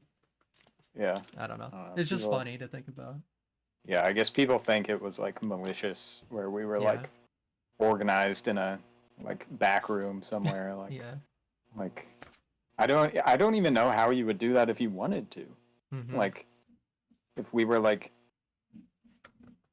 I can't even, if you were trying to stop someone from getting all the records, like in non shortcut, it's not like you could, like, even if you're hoarding to stop the person, you can't, because you would have to release the record Mm-hmm. to stop them. So it's like you can't really, and it's like you can't like keep secret strats or something, like, because non shortcut is like mostly, there's not going to be a lot of innovation there that you can like I don't know what. Eventually, you have to post the video, so it's like you're not gonna really be able to secretly like Mm-hmm. go against someone. So it's kind of, people just like don't really think about it. That what the whole alliance thing really, it's just like a joke. It Yeah. doesn't it's not really even possible. Yeah. But yeah, I really liked that video, and I think most people that watched, the Salt video came across like, oh, that was a cool story, not like, oh, Yeah, this I will say entire most group of people people. So, I still occasionally get people popping in like who mm-hmm. like just recently watched the video, and usually it's like positive, like people. I think Saul has like a pinned comment on that video too. It's, Yeah. but the yeah, it's I don't actually get like a that much hate or anything from any of that. I feel like if I do, it's people like confusing me and Dan sometimes. Oh, yeah, But but that's something that else. yeah, Yeah. I don't. Occasionally, I get people popping in, but it's pretty rare. I did get a lot of that, like the first like year that Mm-hmm. Salt video was out. But I Yeah. don't know. It's kind of funny to me, but I yeah, definitely thought it would have happened, but I yeah, just find the fact that it happened at all just funny. yeah, Like, they just don't know how it works. yeah. Yeah. Um, it's cool, like, how many of the Mario Kart 64. I feel like once you run that game, you never leave. Like, you can retire 7 times, but you always come back. Yeah, yeah. There's people who've done. Yeah, VAJ has like actually like made like announcements, like actual like paragraph forum post announcements of retirement to return like a month later, hmm And like then over and over. It's the funniest thing. Matthias But still runs, right? Because I know there was yeah, like a whole thing he's about very him, active. but Yeah, yeah, okay, yeah. so He did. Yeah, Matthias kind of made like a retirement announcement and then came back. So the people who leave are the ones who just they won't disappear, announce and it. They ran yeah, it into it and left, but like the they're just gone. But people that yeah, dedicated their most life to it, it's at forever. this You can't point, leave. people who are still around now who have been playing for you know 6, 7+ years are probably still going to be around, like in some capacity. Like, I mean, there's guys like Shadow William Lacey, who ran the cart site. He like programmed the old cart site before I revamped everything. Um, like he's around all the time. He like almost never plays the game, but he has like he held world records like you know 20+ years ago.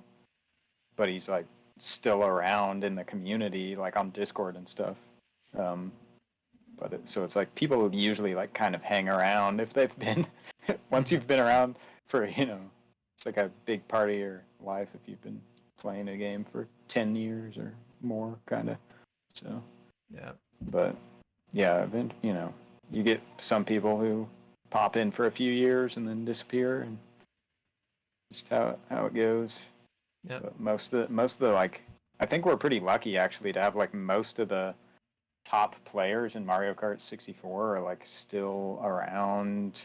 Other than like, it's like MJ is like doesn't play at all anymore. He was like the former champ before Matthias, but for the most part, like almost our like the like top 20 of the game is like there's people who joined 20 years ago in the top 20, and they're like still around, like even now.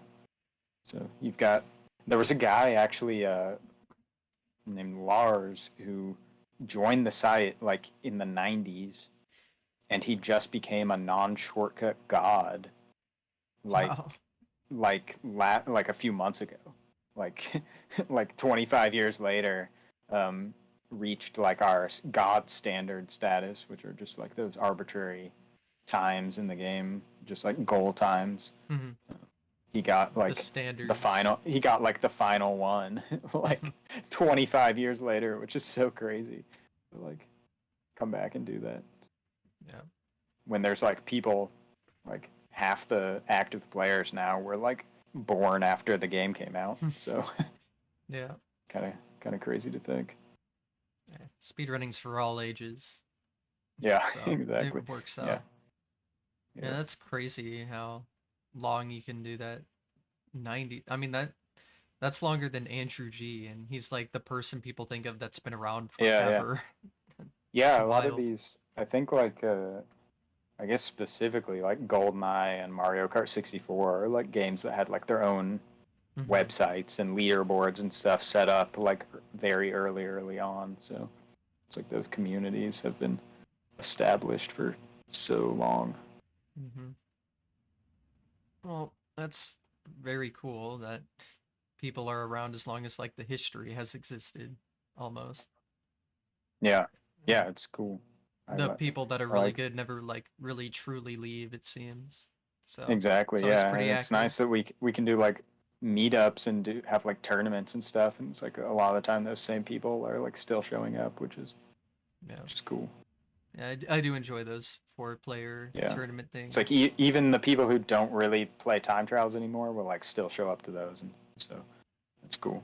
Yeah, it's nice when communities are so well organized. Yeah. And Yeah, we it's definitely like the perfect size. It's not too small, it's not too big. So it's like easy to, exactly. Yeah. yeah. I kind of do wish we had more tournament stuff that was organized like early on, because I feel like Mario Kart 64 could have had like a much more established like tournament scene. Hmm. Obviously, it's like people usually don't think of it as being able to do that because it's like a ton of RNG, but it's like shockingly skill based if you if you play like enough races and stuff. Hmm. So it's like it's too bad that we don't have like a bigger tournament scene, but I'm glad that we can at least do like, one thing a year at least or Yeah. something is still cool. I mean, there's tons of games that are much larger that don't have any tournaments. So Yeah. the fact that it even has one at all is. Yeah. And it's like the best players show up anyway, so it's like Hmm. I guess if we had a bunch of like if I had like a local tournament, I would just destroy everyone. So Yeah, it's like and it wouldn't it be wouldn't as really be that enjoyable. interesting anyway. So Yeah. it's like there's a limited number of players, which obviously makes Hmm. it hard to have like those really high level tournaments a lot. Yep. But the community makes it work, and it's definitely good. Yeah. So Yeah. yeah. So you've dedicated your life to this game. Do you play any other games? I'm just curious. Not really. Yeah. I did like used to play stuff. I own like every Nintendo console from like the N64 onwards. Mm. So I have like a ton of games um, that I never play. um, but yeah, I don't play much. I, I play some chess on my computer every now and then. If that even counts. But yeah, I play some random stuff on my phone or something. But I'm not like grinding Yeah. speed runs of anything else, or even casually like off stream. I mean, even off stream, I'm usually doing something with this game still. So it's like Hmm. I I've got like a Switch and other consoles and stuff, and I hardly hardly play the games on them. But it takes a lot for me to get pushed away from Mario Kart 64 at this point. But it's also hard for me to stream anything that's not Yeah. Mario Kart 64, unfortunately. But Mm. it's like I don't know what I would even do at this point. Like I feel like I'm more into it for like the competitive aspect of it. Mm-hmm. So it's like you have to just keep playing it nonstop. And if I wanted to play some other game, I feel like I wouldn't really be like that interested unless I was going to put like a significant amount of time into it or something. But I don't know. I still think it would be fun to like fill out a timesheet for like the other Mario Kart games or something like that, Diddy Kong Racing or something. But yeah, I don't play a whole lot of anything else. I've got like 20 copies of Mario Kart 64 sitting around me, and that's that's it. Fair enough. But I, yeah, I should play other stuff. I have some Switch games that I bought and I still have not played that I need to play. Yeah, I've been trying to make a backlog myself of stuff, so Yeah, it's hard to get to it all, but yeah. yeah. I should Um, stream some other random stuff sometimes. I'm sure you have a big enough following where at least some people will watch at the Yeah, very yeah, least. probably. So, Yeah, I mean, you're not full time and you're already partnered, so there's like nothing else you can really do. So, yeah, just exactly. if you want to, it should be fine. Yeah, I yeah. do It'd be remember fun to just you. randomly play some stuff. Yeah, I remember you at HGQ 2019. You did do the Guitar Hero tournament though. Oh yeah, yeah, yeah. I used to play a ton of Guitar Hero before I was playing this game. Hmm. Years before I was playing this game, really. But it would have been, when it was really popular in 2008, 2009. Hmm. I played a ton, and I was really good at Rock Band keys. When that came Hmm. out on Rock Band 3, Rock I Band was had number I keys. was number 1 on the Rock Band keys score leaderboard for like the first Wow. 9 months that game was out. Well then. Um, I think I still have some like score records that are maxed. Like I I like accidentally tied the best possible score, and I was like the first person to do it. So I still have like records on some songs. No, But I thought Rock Band was just guitar, bass, mic, drums. I didn't know there was a keyboard. they added a keyboard in Rock Band 3. It's like a keytar, like Keytar. it's like a little it's like a little thing. Um, but yeah, then at some point, so I like there were keys and there were pro keys. Like Mm. keys was basically just Guitar Hero, but you're using the keyboard controller. Yeah. And then pro keys was like you're straight up playing like a actual piano. You could actually hook up a real piano to it, I think. But Wow. I was just like the regular keys one. And then at some point, they made it so that you could use the guitar to play the keys songs, and then I just got destroyed by all the guitar players just went and played all the keyboard songs with the guitar, and I just got wrecked. But Damn. before that was a thing, I was dominating the keyboard. I Hmm. was like, I didn't play it like the guitar that much though. I was like pretty good for never practicing, I guess. I never went into like practice mode ever. I just played the songs over and over until I could do it. So it's Hmm. like I can't beat like Through the Fire and Flames on expert. I for some reason I feel like I could now. Like I feel like I would practice better Hmm. now. Like Yeah. I feel like I could go practice it and probably do it. I would get like a crazy hand cramp if I tried to do that now, but I could work my way up to it maybe. But yeah, I played those games. I have every Guitar Hero and every Rock Band on like the Wii, The which is like Wii. the worst system for it. But I've got like 20 of those games. There's so many because like on like Xbox it would be released as like a DLC or something, but then like on the Wii had no DLC, so they would just release it as another game. So I have Yeah. like 20 of those. I would play those like crazy. I haven't played those in so long now though. Yeah. They're fun though. Well, since 2019, I I suspect. was actually that legitimately was probably the last time I played. Yeah, we played at the that GDQ tour. I did make it to the second round of that tournament. I won one round, which Hmm. was surprising to me. Cosmic, I remember, was in that tournament. He was definitely much better than me, Really? and Hmm. which like Cosmic is just God gamer. I I guess. guess. Well, I You know, knew he was like in it. I didn't know how well he. I didn't remember how well he did. he was, yeah, but he got out earlier than he just got unlucky with who he played. But he, Well. I don't know, at my prime, I was probably very, very good. But yeah, having not played the game in 10 years, which he probably hadn't either. But yeah, he was pretty solid. Obviously, there were some, Guitar Hero pros at GDQ, so Yeah, some there's people a were. Clone Hero showcase at this upcoming one. So yeah. Oh, really? That's awesome. Yeah. Yeah, I love watching it. I watch those all the time. Yeah. It's I fun. I've gotten more. I got into it a little bit more after the HEDQ 2021. Hmm. Um, Frith's his name now. Uh, um, he or I they're don't even know who running did it it. again. Oh, Or okay. I shouldn't say running, but they're playing it again. That's the Yeah, Clone Hero showcase this time. nice. But Yeah, those yeah. guys. Those like the guys who stream it still on Twitch are just Hmm. like it's so absurd. It does make me wish that I had kept playing those games Hmm. actually, but I don't think I could I don't think I could handle that level of extreme at this point. Yeah. But Like destroy me. yeah, after I saw that, I think I like looked at the super popular ones. So obviously, Asai has like over 1 million subs. Yeah, yeah. So I followed. He's gonna be at GDQ. He's gonna be on the couch. Oh, nice, nice. So, Yeah, I mean, big Guitar Hero stuff, I guess, going on yeah. this time. That's awesome. Yeah, So I'm gonna watch it's that. interesting. So I think it's second to last day towards the end or something. But yeah, I'll Nice. definitely watch that because I really enjoyed the one from 2020.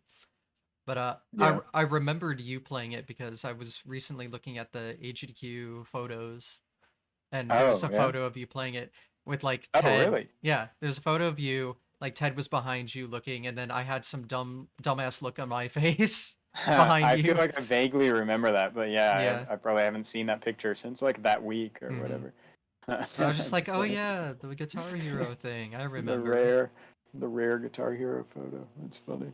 Yeah, I remember. I didn't enter the tournament because I don't know how to play that game, but I remember like they had places you could like practice, and like Yeah. the easiest song was Freebird or something, or Slow Ride, not Freebird. Slow Freebird has ride. the Yeah. insane guitar solo, but Yeah. yeah, it was Yeah. Slow Ride, so it was easy as heck.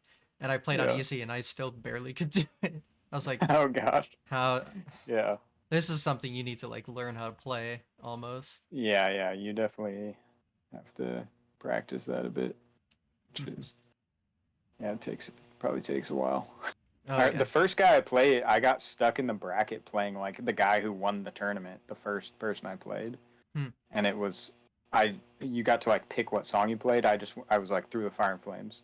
Like it's my only hope of maybe like I was like if I do slow ride then he's gonna get a perfect score like Hmm. anyways. So it's like I gotta just let's just play through the fire and flames. Might as well might as well go for it. And then yeah, he like got obviously like near a 100% on that anyway. So it's like Hmm. those Well, guys are those guys are insane. yeah, it's, it's funny. Yeah, that was a good GDQ. I remember it well. Yeah, So it I was think that's the last one you freezing went to. cold. Yeah. Yeah, Oh, it was I the missed last my one I flight went to. because of the snowstorm. So yeah, Oh yeah, I forgot. Yeah, it snowed too.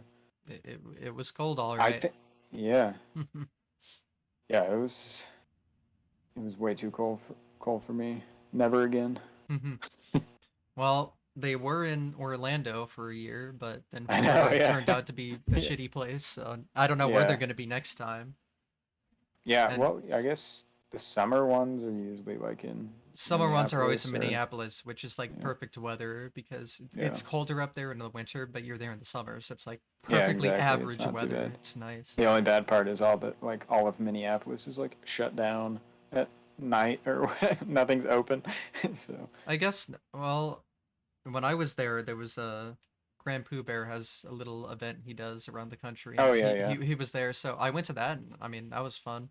I don't know how many that's cool. places were open because that thing ended at like midnight, but we like walked around a little bit Yeah, at the that I end. think the city like both like St. Paul and Minneapolis. I think they like all the businesses close at like before 9 or something like that. Huh. So it was like if you want like late night food or something, you're out of luck. Well, There's that might like be the problematic then, because now the yeah hotels, it's not in the DoubleTree this time. Now it's like in downtown.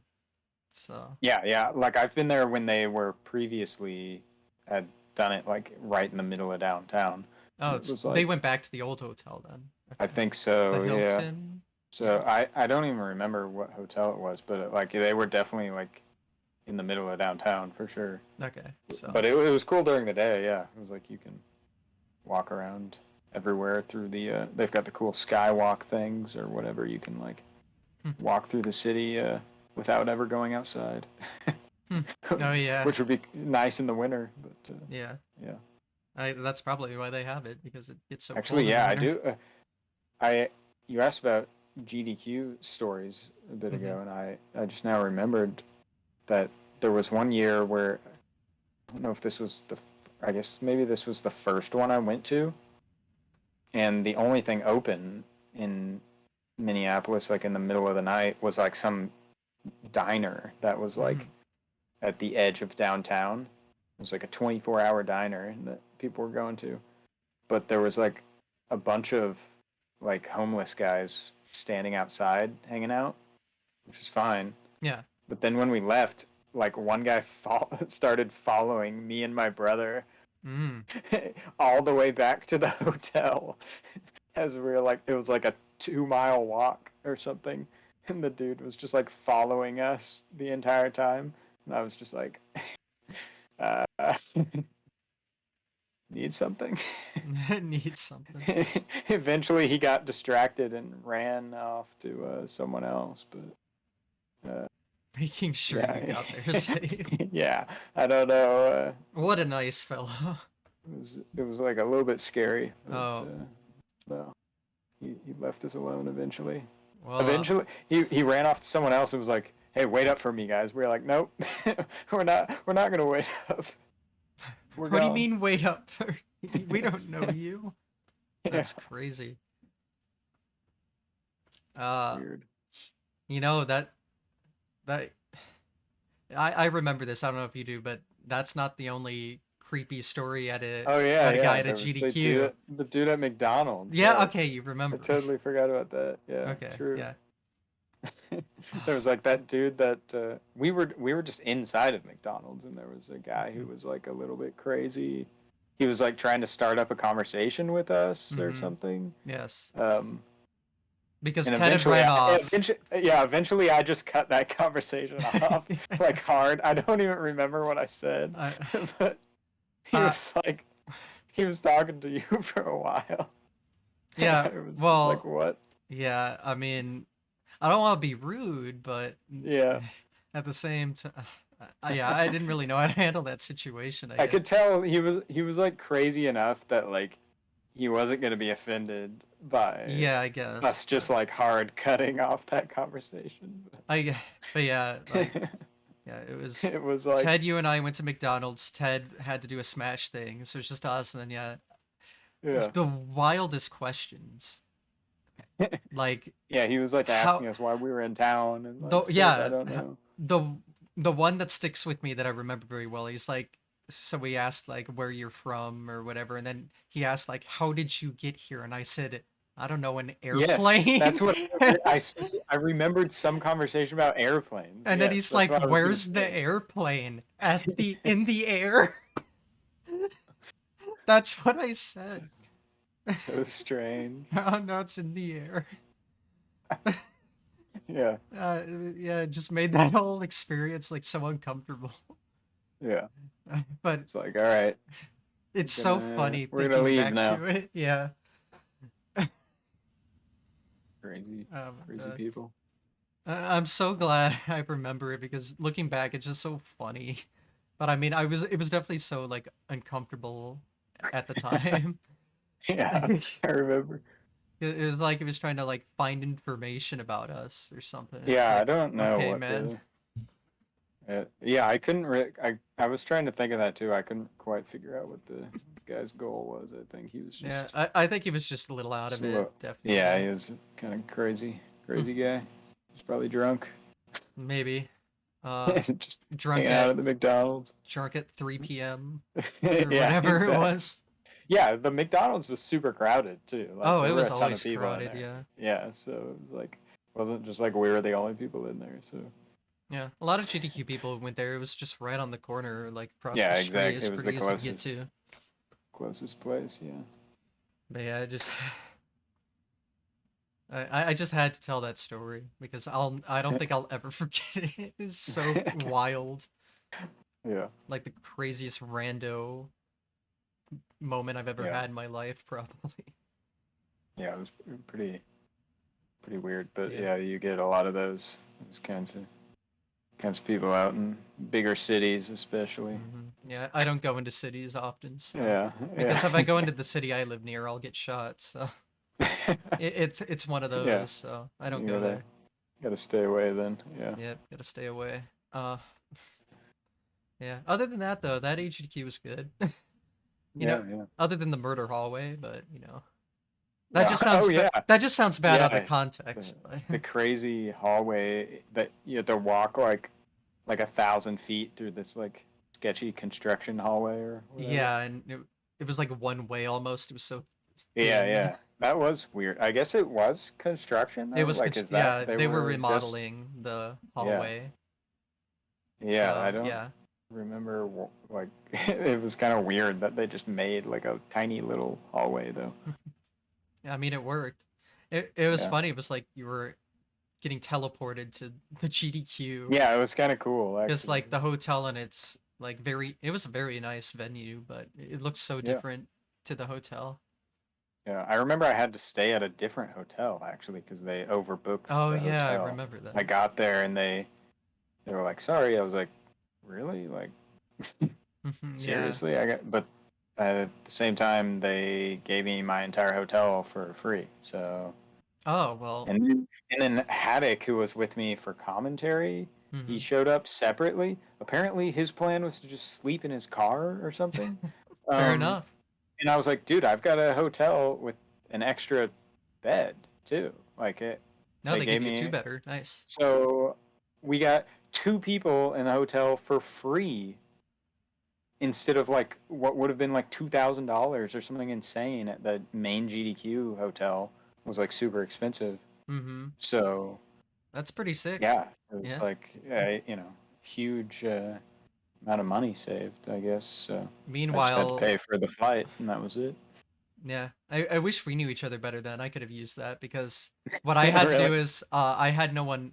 Everyone I asked was either like not going or busy, so I had to stay Yeah. with a group of four already, and I had to sleep on the floor. Oh, geez, yeah. It Well, was gosh, yeah. not I comfortable. don't even know what my setup was booked, like what I was intended to get, because I was just there. I just went by myself, I think. So hmm I think I just tried to get a room. I just had my own room, I think, but I don't know Ugh, what they would have even given me. So can't imagine how it was, expensive that would be. yeah, it's I can't go super to pricey. GDQs without rooming with three other people. Like it just Yeah, doesn't the other work. GDQs I went to, my brother went with me both times. So hmm I know one of them we got like upgraded to like some corner suite with like we were on like the 20th floor in like I guess it was Minneapolis. um we had this crazy view of the city and stuff. It was like super nice. People were getting Sick. upgraded because they ran out of rooms also. It's like common GDQ experience for me, it seems hmm like. Mm. Show up and they overbooked, so yeah, you got to show up early, I I guess guess. you're getting pretty unlucky slash lucky with it. Because I guess Yeah, going to a different hotel exactly. Yeah, in sucks, a but way, I mean, it's maybe you want to show up late. Actually, is the real strategy because then they've I'll got have to to think about that. compensate you for whatever.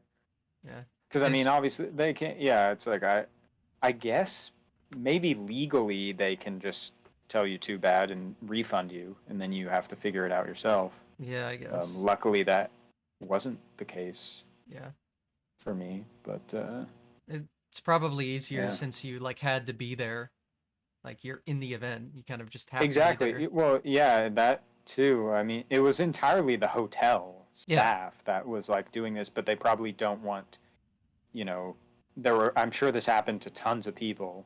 Mm. They way overbooked it, and they probably don't want us, me to go to the GDQ and say like, what is the deal? Like, Yeah. why don't you have a room? And then like they probably want GDQ to come back as well, because it's Mm-hmm. probably gets them a lot of people showing up Yeah. at the hotel. So it's like they don't Gives them a want lot to. of money. That's for Yeah, they sure. don't want to make people mad, and it's just like they had an open room at their hotel anyway. Mm-hmm. So it's like either Yeah. way, it's like if I book another hotel, am I gonna book one with a different company? Like Mm-hmm. either way, they probably aren't gonna get money if they have to refund me. So Yeah. might as well give me a room for free, I guess. Mm-hmm. Works Yeah. out. Kind of I cool guess though. they have those issues because they have to like book the hotels so far in advance that it just Well, yeah, causes and a they lot of don't want. issues. It's the same thing with like airlines too. Yeah, Everyone of course. overbooks because they want to make sure they actually get money. Mm-hmm. They want to sell as many tickets as possible or whatever. So it's just like, and then because if people ask for refunds, then all of a sudden they've got empty seats and that they could have sold or Yeah. whatever. So they sell Or the seats to two people, and then they can get double the money. If someone cancels, then that's too bad for them. yeah. Or airlines could make you miss your connection and then say they'll refund you and then they don't. So Yeah, that's well, always fun too. yeah.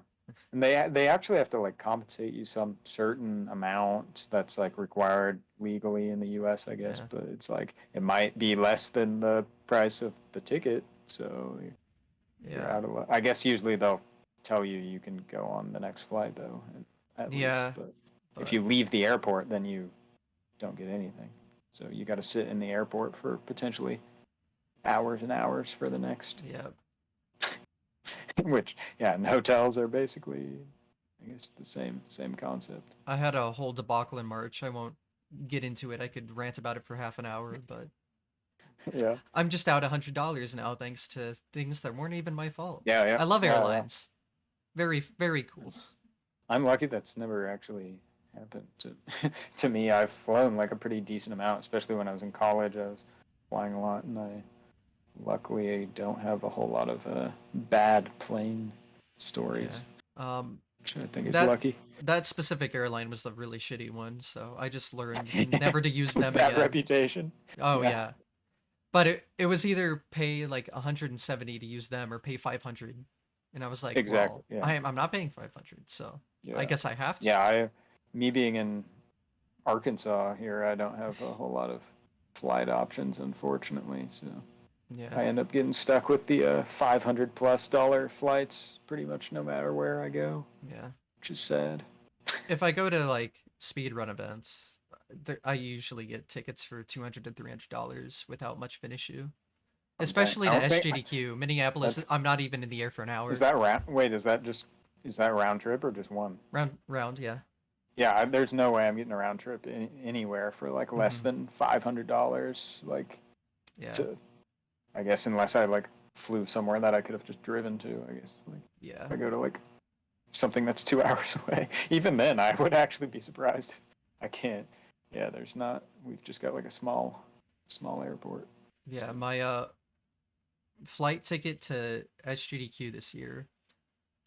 Um, so I think they're both nonstop, round trip. It was barely over 200. dang. Yeah, See, yeah, that pretty good. sounds nice to me. I just booked a ticket actually yesterday for going to the what will be the Mario Kart meetup that's happening Hmm. over the summer. Um, and it's like $600 to go to DC. So it's like Yeah, I don't know. pretty rough, but Yeah, I guess I'm in a pretty that's good how it is. location for flights because Yeah. I booked a flight to Baltimore as well because there's Okay. Yeah. Pace in July. Close. That was like 350. Dang. Yeah. Yeah. I guess I'm like right in the middle of the country, so it's like I'm either going to LA or like DC would probably be like the Yeah, next and you're super next most south. common place. So it's like yeah, I'm like as far away from like anything that I would be Hmm. interested in flying to. And I guess yeah, if I go to like a GDQ in Minneapolis, like that's not particularly close either. No, yeah. It's like way north of me, so I guess yeah, I'm I'm pretty lucky with my location and the locations of events. If they have something on the yeah. West Coast, though, I'm screwed. Like then it Yeah, becomes a problem. But yeah. Flights finally, a are good, expensive. finally something good about living in the Midwest. Yeah. I've been looking for a positive forever. Yeah. We need better transportation options. We need some of those high speed trains or something around here. Oh, we're never gonna get those, no matter how much people want them. Unfortunately, Yeah. Very unlikely. I've stopped holding out hope for it. It would be nice, though. It would be great. I Yep. mean, what, you could get to LA on a train in like a day, Ooh, that maybe. would be cool. Like, I mean, you it's could. so nice. Some places you can, I guess if you're in a big city, you can take like an Amtrak or something, but it Those would take, I've been on an it'd be a Amtrak slow trip. once. Yeah, It'd be a slow it's trip. not fast at all. Yeah. It's not too bad though to take if you're like in California or something. You can take Yeah, I there. guess They've not. got like trains that are going from like if you want to go to like San Diego to LA or something like that. It's like a decent option, but basically anywhere else in the country, it's like Yeah, not just it's not a for great option. fun, I looked up what would it be like for me to take like an Amtrak up to Minneapolis instead of a flight, and it Yeah. would be go to Chicago, then take a bus to Yeah, yeah, Minneapolis exactly. Yeah. for like $250. Oh, that's awful. Yeah. So It's it's like like I'm not literally gonna go better to take like a fly. Greyhound. Yeah, Yeah. it's literally better to fly. Yeah. Not We even just worth it. need better transportation, yeah. Definitely. Yeah. It's so hard. Just drive everywhere, I guess. That's how it is. Yeah, well, not with these gas prices. And then if you're in California, you're especially screwed again. Yeah. Uh, True. Yeah. Where it costs triple. yeah, everything costs triple in California. That's why I live very far away Yeah. from that That's why I area. don't live there. Yeah. Exactly. Exactly. Yeah. So those were some fun GDQ story. Yeah. All the fun stuff. Trying to think. I had a question in mind, but then I got distracted with US garbage. Yeah, 5x range. It's getting close to 4 around here, which it shouldn't be around here. That's just, Oh yeah. Yeah. yeah, It's like 320 here. yeah. Uh, well, it's funny. In my town, it's close to $4, but if I drive like, 5 miles to the other town, it's like 320. Yeah. So it's like, Yeah. That's how it okay, works. Yeah. what? You gotta What are you doing? drive to the smaller town or whatever. I need whatever Kinda weird. fuels the Mario Kart stuff. I mean, those things run forever. Yeah. Yeah. Perfect. Yeah. Take a go Drive a kart cart on the everywhere. highway. Yeah. I'll just get They'll the never catch me. 300cc mod or whatever. Yeah. Exactly. It'll be Have all to good. crank up the speed a bit. Yeah, so oh yeah, what about the 3 out of 3 Weather Tango? That was a large grind, right? That's pretty Yeah. interesting. Yeah. Yeah. That was like maybe even still to this day, like the longest like consecutive grind that I've done on a track. Because like I typically the first like 5 years or something I was playing the game, I was like jumping around to 5 tracks every day because I was improving my time so quickly that I would just move on to the next thing super fast. But like the 3 out of 3 weather tank, it was like, all right, I'm gonna sit down and like play this until I get this time. I was streaming it like a few hours like every day. But yeah, that one took forever, and I guess in reality, like it was maybe not that much.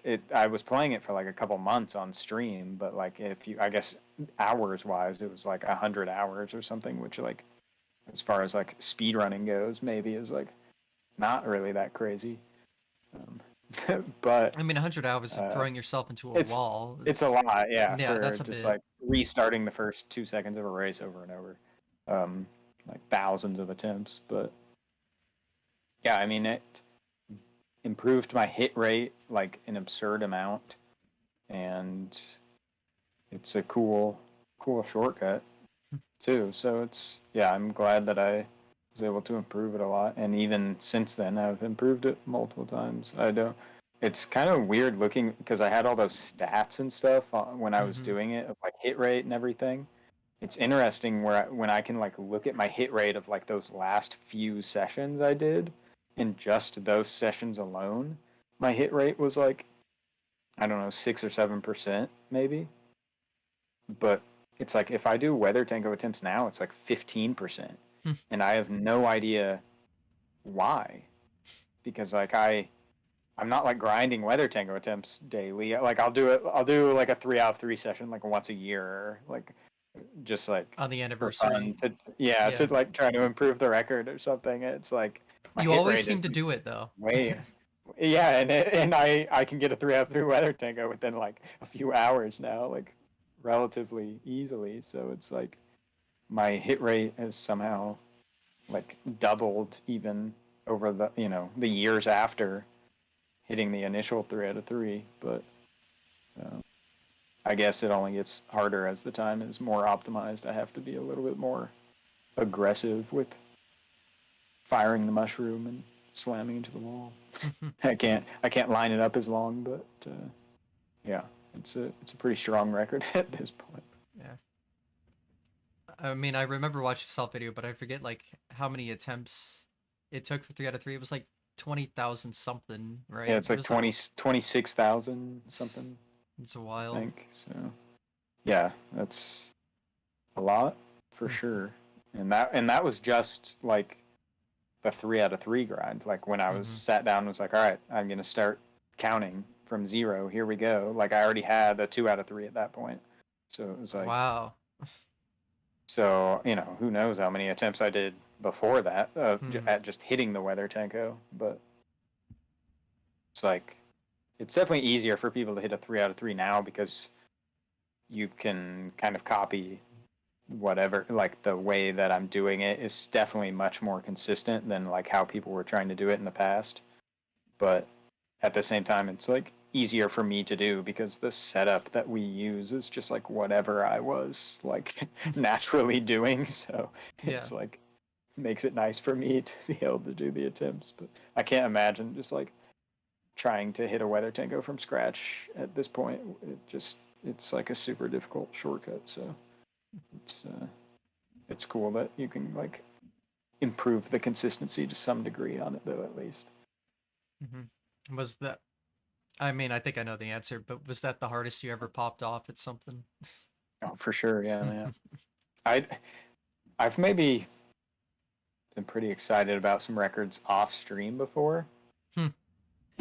Not yeah, not Just turn off the I mean, camera and then start screaming about it. yeah, I'm not like really. If I wasn't even streaming those weather tankos, I probably wouldn't have popped off like that Well, yeah, because if okay. no one's watching, it's like I don't know. Kind of awkward. But, yeah, but it's like yeah, it was pretty exciting to get, especially because I had been playing it for like months, So it's the only thing really.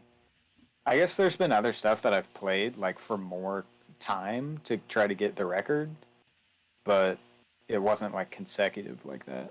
Mm-hmm. Like I remember, I played Royal Raceway Shortcut Lap for like definitely over 100 hours between like whatever my PR was and then finally getting the world record. But that one took forever. But I wasn't just like I would switch to other stuff every once in a while. So yeah, and then I did the Bowser's Castle like wall clip thing recently, um, and that somehow I ended up doing in less than 100 hours. And that one was this huge grind of I don't know, it was like 60 hours or something. So um, yeah, those long grinds are pretty rough. I don't really love doing that type of thing, just playing the same thing every day, but it's like it's nice to get the record at the end. Yeah. It's all worth it at the end. Sometimes. Yeah, at least with the Bowser's Castle thing, I was able to get both world records in the same run, so now I can avoid that one for a very long time as well. Yeah. How many like Like, I know there was like, the 15-year drought, Weather Tanko 5-year drought. What are all the shortcuts that have like come out recently? Recently, as Yeah, I mean, or more recently. everything. I mean, Everything. it's every track. Honestly, I could almost need like a time. I feel like there is actually a timeline somewhere, like Forest maybe put something somewhere. But Oh, I mean, cool. it started with I like Forrest popped into my chat while I was doing skips runs and told me he had something for Royal Raceway. Oh, And I the guess this was like summer 2020. And he mm-hmm. sends a vid. I'm like, okay, yeah, sure you do. Send me a video. Sure you And then do.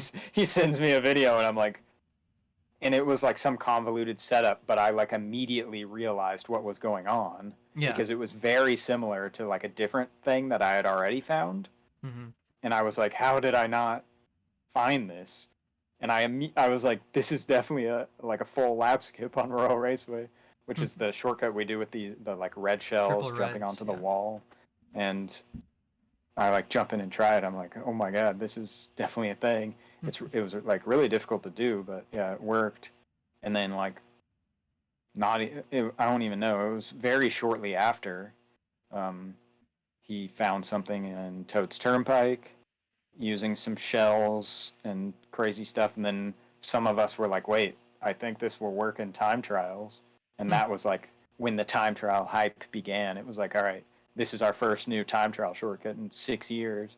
Um, and I think Forrest and Weatherton were working together, trying to make it work um, in time trials. And then I was just working separately, and I figured it out on my own, like at the same time. So I just fired up my stream and started doing attempts, and then like Weatherton Forest released the strategy like while I was streaming, um, and I think like whatever their method of doing it was made it like a little bit more clear to me, like more exactly what I had to do. And but yeah, people were going crazy because it felt like this like once in a decade, experience of like, all right, it's a new shortcut, like everyone, this is your chance for world record or whatever, if someone hits it. Um, so I called I took off work the next day. Awesome. I remember I like texted my boss at the time. I was like, hey, I would really like to not come in tomorrow if that's okay. I'm sick. This is kind of a rare opportunity for me. He was like a friend of mine, and so I like he knows about all the Mario Kart stuff anyway. So I was like, this is like chance for Mario Kart. I was like, I'm telling you, I'm probably going to be staying up very late, so it's like I could maybe come in, but yeah. So I ended up taking off work just to play Toad's Turnpike until 4 a.m. or something crazy, um, which is funny. But the yeah, Forrest ended up finding so many shortcuts after this. I mean, since 2020, there's a new shortcut. Like I could just look down the list. Luigi Raceway is new. Calamari Desert has had two new shortcuts. Yeah, the fence clip and then We had the the fence clip, and super then jump. like the jump over the wall thing. Um, and then Toad's Turnpike, obviously, I said already had the new stuff with like clipping the wall, and like the strats have been improved even since then. Like over the night, the Toad's Turnpike thing was found. Like the strat was being improved like live as we were playing. People were figuring stuff out to do it better. Frap Snowland has new new stuff. Although the Frap Snowland stuff is very similar in concept to what we were already doing, but it's it is different. It's like a new shortcut on Frap Snowland. Chaco already got the weather tanko, I guess, so nothing too new on Chaco. Mario Raceway, we got the wall clip, drive straight through the wall, Yeah. which is kind of an insane one. And then Bowser's Castle got its own wall clip thing. Um, Wario Stadium, shockingly, did get a new variation of just the lap, where you can like trigger the lap to count on Wario Stadium from the other side of the wall, by like clipping into the wall, which was like something that David Wan, who found all like the majority of the early shortcuts in this game, he had a note about this happening on Wario Stadium. He was like, I triggered the lap from the other side of the wall. I don't know how. It was like, and no one could ever replicate it until very recently. So the lap record for that was able to be improved using that So it's instead not of like jumping over. yeah. Usually you would have just jumped over the wall and jumped right back over, Mm-hmm. and you'd get like a 2 second lap. But now you just start the lap on the other side of the wall, like clip into the wall, and then just jump over, and you get a 1 second lap. So it's like a little crazy. And then Sherbert Land got its very first shortcut. With the penguin. There was like there were two penguin shortcuts. There was like one that Forrest released, even though he just released it, I think, just so people would play it. But then he released the current one like the next day or something. And yeah, that one's kind of cool. I like that one. Royal Raceway does have a new shortcut in time trials actually, but it's like TAS only. So for now, Royal Raceway remains unchanged for us. DK Jungle Parkway is pretty much exactly the same, other than like a slight strat development on the lap that I found kind of accidentally, where people are like, you can triple tap the B button to make your character brake faster, and that I guess ends up helping with DK Jungle Parkway landing in the cave when you clip into it. So there were a ton of new world records on DK Jungle Parkway, even though it was the same shortcut. Yeah, I knew about triple tapping A, but I didn't know you could triple tap B. But this Yeah, people like didn't know reverse about effect. triple tap B until like years later. I don't think people knew about triple tap B until like 2016 or something. Wow. Because Weatherton was tassing GP, and he used it for something and was like, "Hey, anyone know you can triple tap B?" It's actually super useful in skips runs because I'm like driving around in circles everywhere all the time, and like slowing down and starting again happens quite a bit. So I can triple tap B, triple tap A. I'm doing that all the time, so it's very useful. Yeah, and then Rainbow Road got the lap skip thing to happen in time trials, just the full lap skip. And Yoshi Valley has had a couple variations as well. So almost every single shortcut now that is almost every world record strat for shortcuts is from the last 3 years, except for like I don't know, 3 or 4 of them out of the Is 26. Yeah. It's like the game just got completely destroyed after after the mechanics became more understood. It just like changed everything. Yeah, it's pretty sick though. Just a huge major development suddenly. Everything Yeah. you know is different now. Yeah, it's like to a certain degree it is kind of sad because like the game had such a long history of like the leaderboards were filled out of, in the year 2015 you're competing against people who were doing the same shortcut in 1998, which is cool. But yeah, I mean, finding new stuff is always fun too. So Do your now like the leaderboards are destroyed, but yeah. yeah. Do you have like your world record histories? Like, do you have like things that say this thing was found, and then We don't that actually. could be a It's not like good idea. labeled on there. That would be cool. I guess sometimes it's kind of obvious when like all the it's like when Maybe. the record suddenly drops by 30 seconds or whatever. But Yeah, I guess I don't know how I much of guess your of the site's traffic is like non like hardcore Mario 64 time yeah. Well, trials, but the like world record history is on like the separate site. hmm. It's like MK World Records, and they track the world records for like every Mario Kart game. Oh, okay. So that might have more just like casual people looking to try to see what the records are, I guess. Yeah. So Well, then maybe it could benefit from the yeah, I think they labeling do that when in things. Mario Kart Wii because Mario Kart Wii they don't split the ranks for shortcut and non-shortcut, so it's just like shortcuts, Really? just like their main category. Hmm. So it's just like they have a thing on. They've had tracks that had no shortcuts, and then like they label it on Mario Kart Wii like shortcut discovered. So there's a non-shortcut category for Mario Kart Wii, and then a unrestricted category. So it's like both categories have all tracks in them, but the unrestricted is just like anything goes. Where like Mario Kart 64, we don't include non-shortcut in the shortcut category, which at this point is kind of weird for the rankings. It's understandable because like it is the shortcut ranks, so why would you include non-shortcut? But it's like it is sort of we have a lot of weird ranking issues with Mario Kart 64, unfortunately.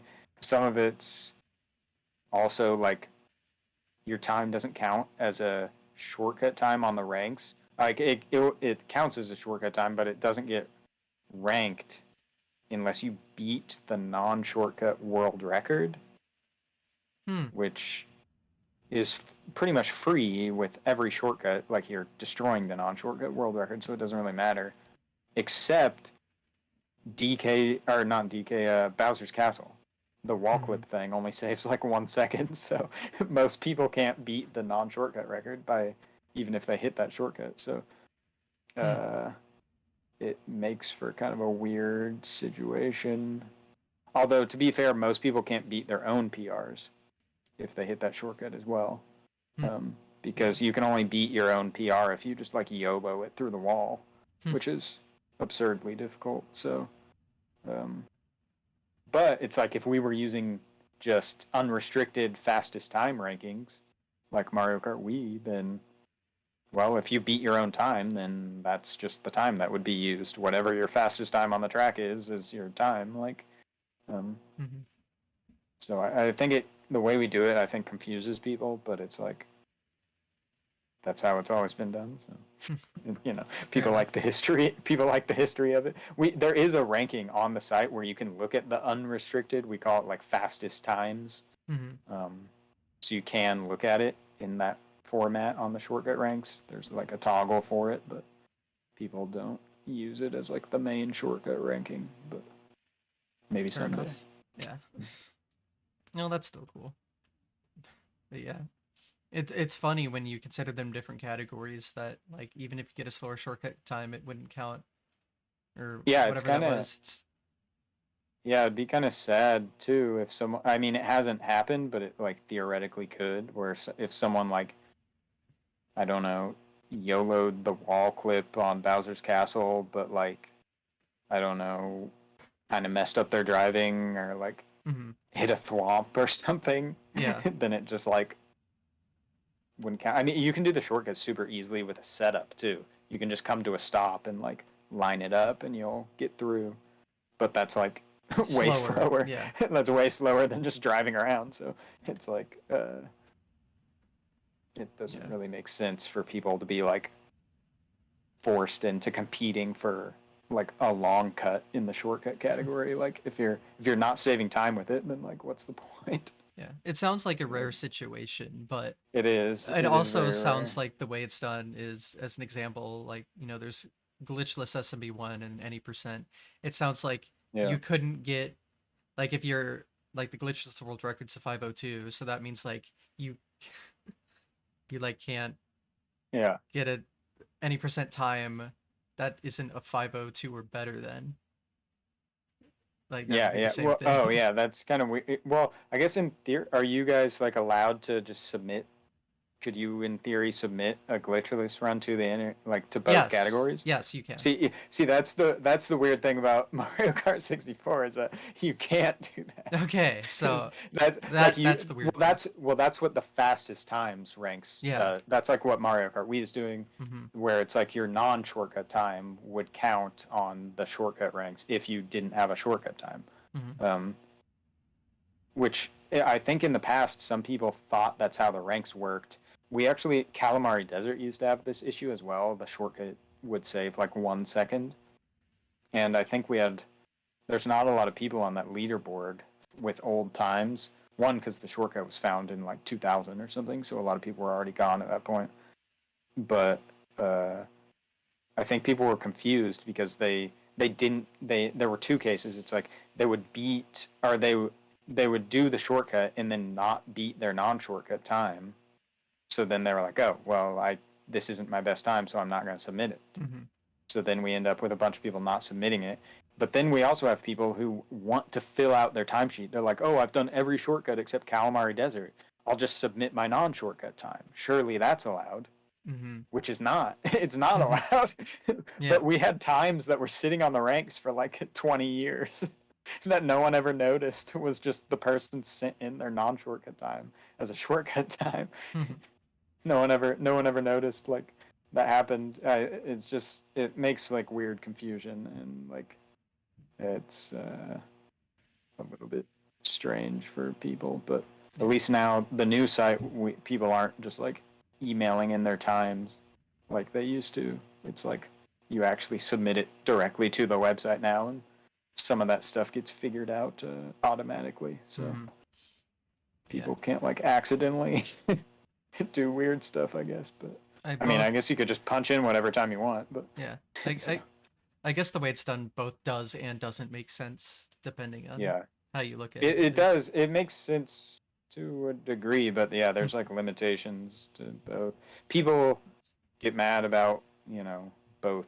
There's people who like, oh, why doesn't my non-shortcut time count? I wish it counted. And then there's people who are, why doesn't my 10-minute Wario Stadium shortcut time count? I did the jump. Yeah. Like, it's like, well, you'd be last either way, so I don't. Yeah. Does it matter? I don't. You can submit it though. Actually, it will show up on the leaderboard. It doesn't give you like a number. It like filters it at the bottom and just shows it as like unranked or something like that. So it's like you could submit it. It's kind of weird. So yeah, there's not a lot we can do about it. Unfortunately, there's not a great solution. Yeah. Oh, well. So to send in times, what kind of proof do you need? Just like the video. Well, you would think. You would think, but I figured. Yeah, for like world records and stuff, you have to have a video. You have to have a video for like top 10 times. If you're playing on the Wii U or the Switch, you have to have a video no matter what, because those have save states built into them. So it's like, we kind of have to confirm that people aren't just doing lap attempts with save states over and over. But other than that, there's not really video requirements. Obviously, if you submit a bunch of top 20 times with no videos, it's not going to get accepted. But the real cutoff is like, if someone's breaking into like top 400 even, I might be asking the person for like at least one video of like something. Like, at least show me that you're not playing on emulator or like whatever. But and then the expectation obviously gets higher the higher you're ranked. Like if you're constantly submitting like top 100 times and you only have like 3 videos, like I'm gonna be like, come on. Like, I'll reject your times and say we need more videos. So I will say there's not like a hard rule on it other than like the top 10 times have to have videos, which I think is likely going to get expanded very, very soon. It's mostly just me bothering people and telling them to upload videos. But people usually upload, so it's not as much of a problem these days as it would have been, 20 years ago, where people are mailing each other VHS tapes and stuff. So which is kind of crazy. What you're saying is this picture I have from 2021 I did at a beach house for fun of a 44-second DK Jungle Parkway with a sub 7-second flap is fine.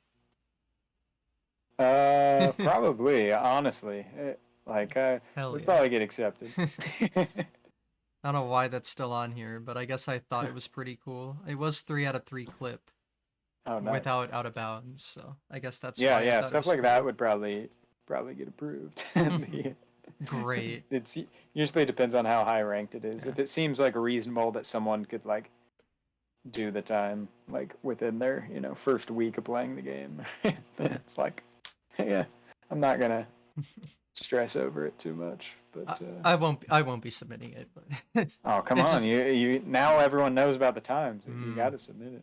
I don't know, is a sub 7 second flap jungle partway shortcut good? Yeah, probably. It might be like in the middle of the pack somewhere. Let's see. Okay. We got Frame it, now. We got yeah. to look. I'll frame What? it. All right, sub 7 gets you. It is. It does have a standard, Ooh. so I'll give you. It has a name for the time. All It right, was. what's my rank here? Um, if you get above, if you get better than 7. Oh wait, no, wait. I was looking at PAL. Never mind. Yeah, it was NTSC. In DSC, it's still unranked. Barely though. You got to get 620. You got to get 624 for Elite F. mm, But 7 minutes is still top 300, hell yeah. and there's 413 times submitted. So you're in the top, 75%. Incredible.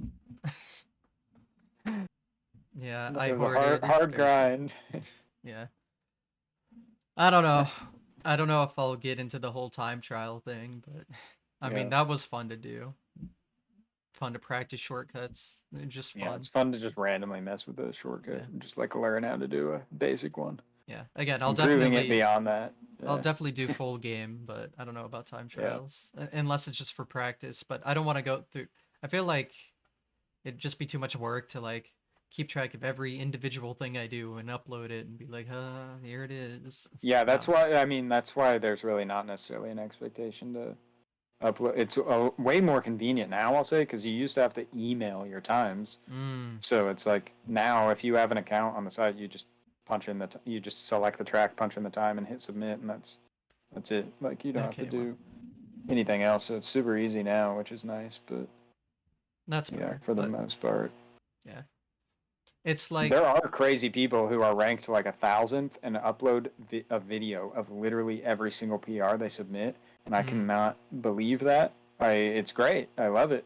yeah, no, it's But good. like, if you're submitting like 40 PRs a day or something, and you're uploading a video, like I That don't even is know how that's ridiculous. possible. Yeah, That's, no. I can't. I guess they're all streamed is how they're Mm-hmm. able to do it. So they every time they PR, they just are making a clip of it or Highlight whatever. or So yeah. yeah, they're short enough where they can just be clips Some of them too. are, yeah. A lot Yeah. of them, the laps at least, you can just clip usually. So Mm-hmm. Yeah, it's nice when that's cool. people add the videos. But yeah, for the most part, we are sadly lacking on a lot of videos. I'll Mm-hmm. say there's a lot of old school players with super high ranked times that were allowed, and it's just like hope they're legit, I guess. Like not even a photo or anything. They just submitted it. Yeah, yeah. Mm. We have a guy. I can't. I at How least high have is a this guy ranked? photo. Yeah, yeah. I mean, photo is pretty solid Yeah. compared to what a lot of, nothing. Mm-hmm. Yeah. But there's a guy who's ranked 24th in the world in non-shortcut. Has not played for years. Like this guy used to be like top 10. Mm-hmm. He's just got pushed down over the years. Um, no videos at all of any a single one of his PRs. The Wow. only evidence, apparently, he sent a VHS tape Hmm. to the site admin back in the early 2000s that had some good times on it that weren't his PRs. They were still worse than his PRs. Hmm. But they were like, it was like, oh, okay, we can see this person can drive, kind of.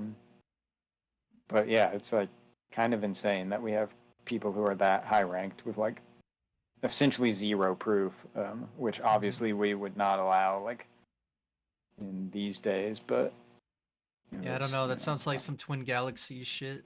I don't Yeah, know. it's all like kind of built on trust these days. Obviously, we've had that happen with world records. We've actually removed two former world records from the ranks that didn't have videos because they were just such incredible outliers.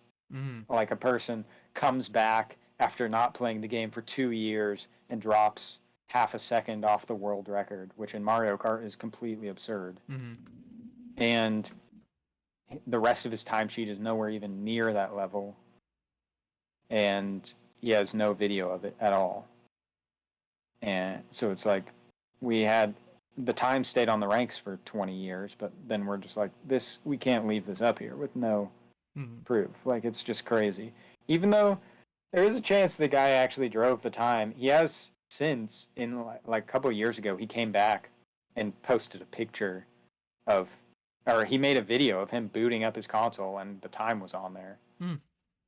But, and it even showed it, because Mario Kart shows the top 5 or whatever. It even showed him skipping straight to that. Which it's like, you could maybe do that if you were just purposely resetting world record pace runs. Like, yeah, that's kind of weird. To not get any time between those two just seems so crazy. But it's Could like, it save the ghost, or was it something where it doesn't save the ghost? you'd have to have it on a memory card, so Yeah, he probably doesn't have it at this point, and he got it. would have had to have like saved it onto a computer. He probably didn't have like the device to do that or something, but Okay. he. But it's also possible that he, did the shortcut and then just sat there at the finish line and crossed it and said, "Ooh, this was non-shortcut," or like. Yeah. You could game shark the time on there too. I doubt he did that, but Mm-hmm. that's a lot more annoying to do. But yeah, he very easily could have just done the shortcut. But yeah, I don't know. The time could be totally legit, but it's like allowing it on the ranks with zero proof is like Kind of weird. Yeah. it's like it's too, but there's a line you've got to like draw a line for like absurd outliers. So it's just like some of those super old school times just had to get removed over the years, sadly. But which kind of messes up our world record history, unfortunately, because there's like a weird gap in the history now. Because it's like, what was the record? I don't know. Yeah, world record Not history much we can is do about it. like early days are hard to figure out sometimes. Yeah, we're lucky we even have as much info as we do. But the sad part is we could get even more info because the guy who had all of the old emails from like 1997 is still kind of around. He just won't send me the email. Okay. Because I mean, which makes sense because it was a lot more like personal back then because it was almost just like friends just like emailing each other like paragraphs like, hey, they were like sending their daily updates like, I played Sherbertland today and I drove this time. What are you guys doing? So it was like, it wasn't just like people listing off their PRs to get added.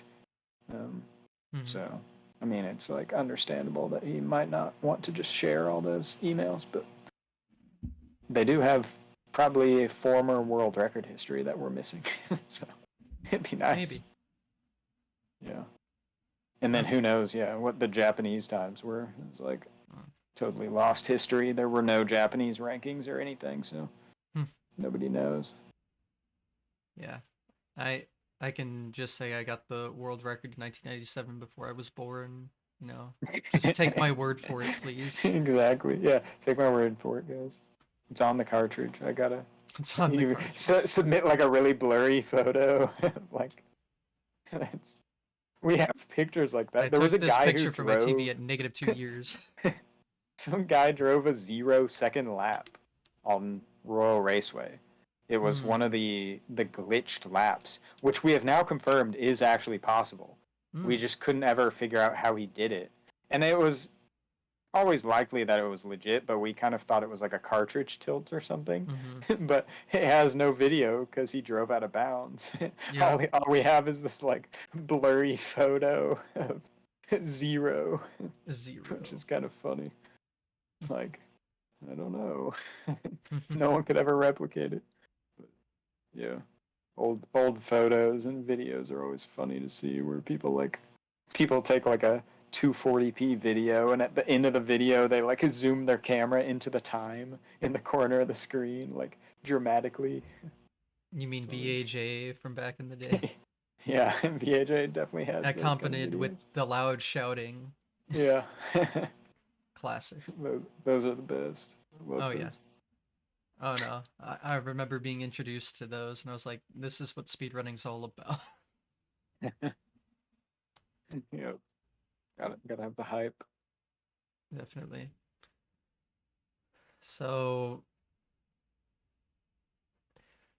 the history with the like full game runs, like how has Yeah. that been from what you remember? I know you've had like most of it, honestly, but Yeah.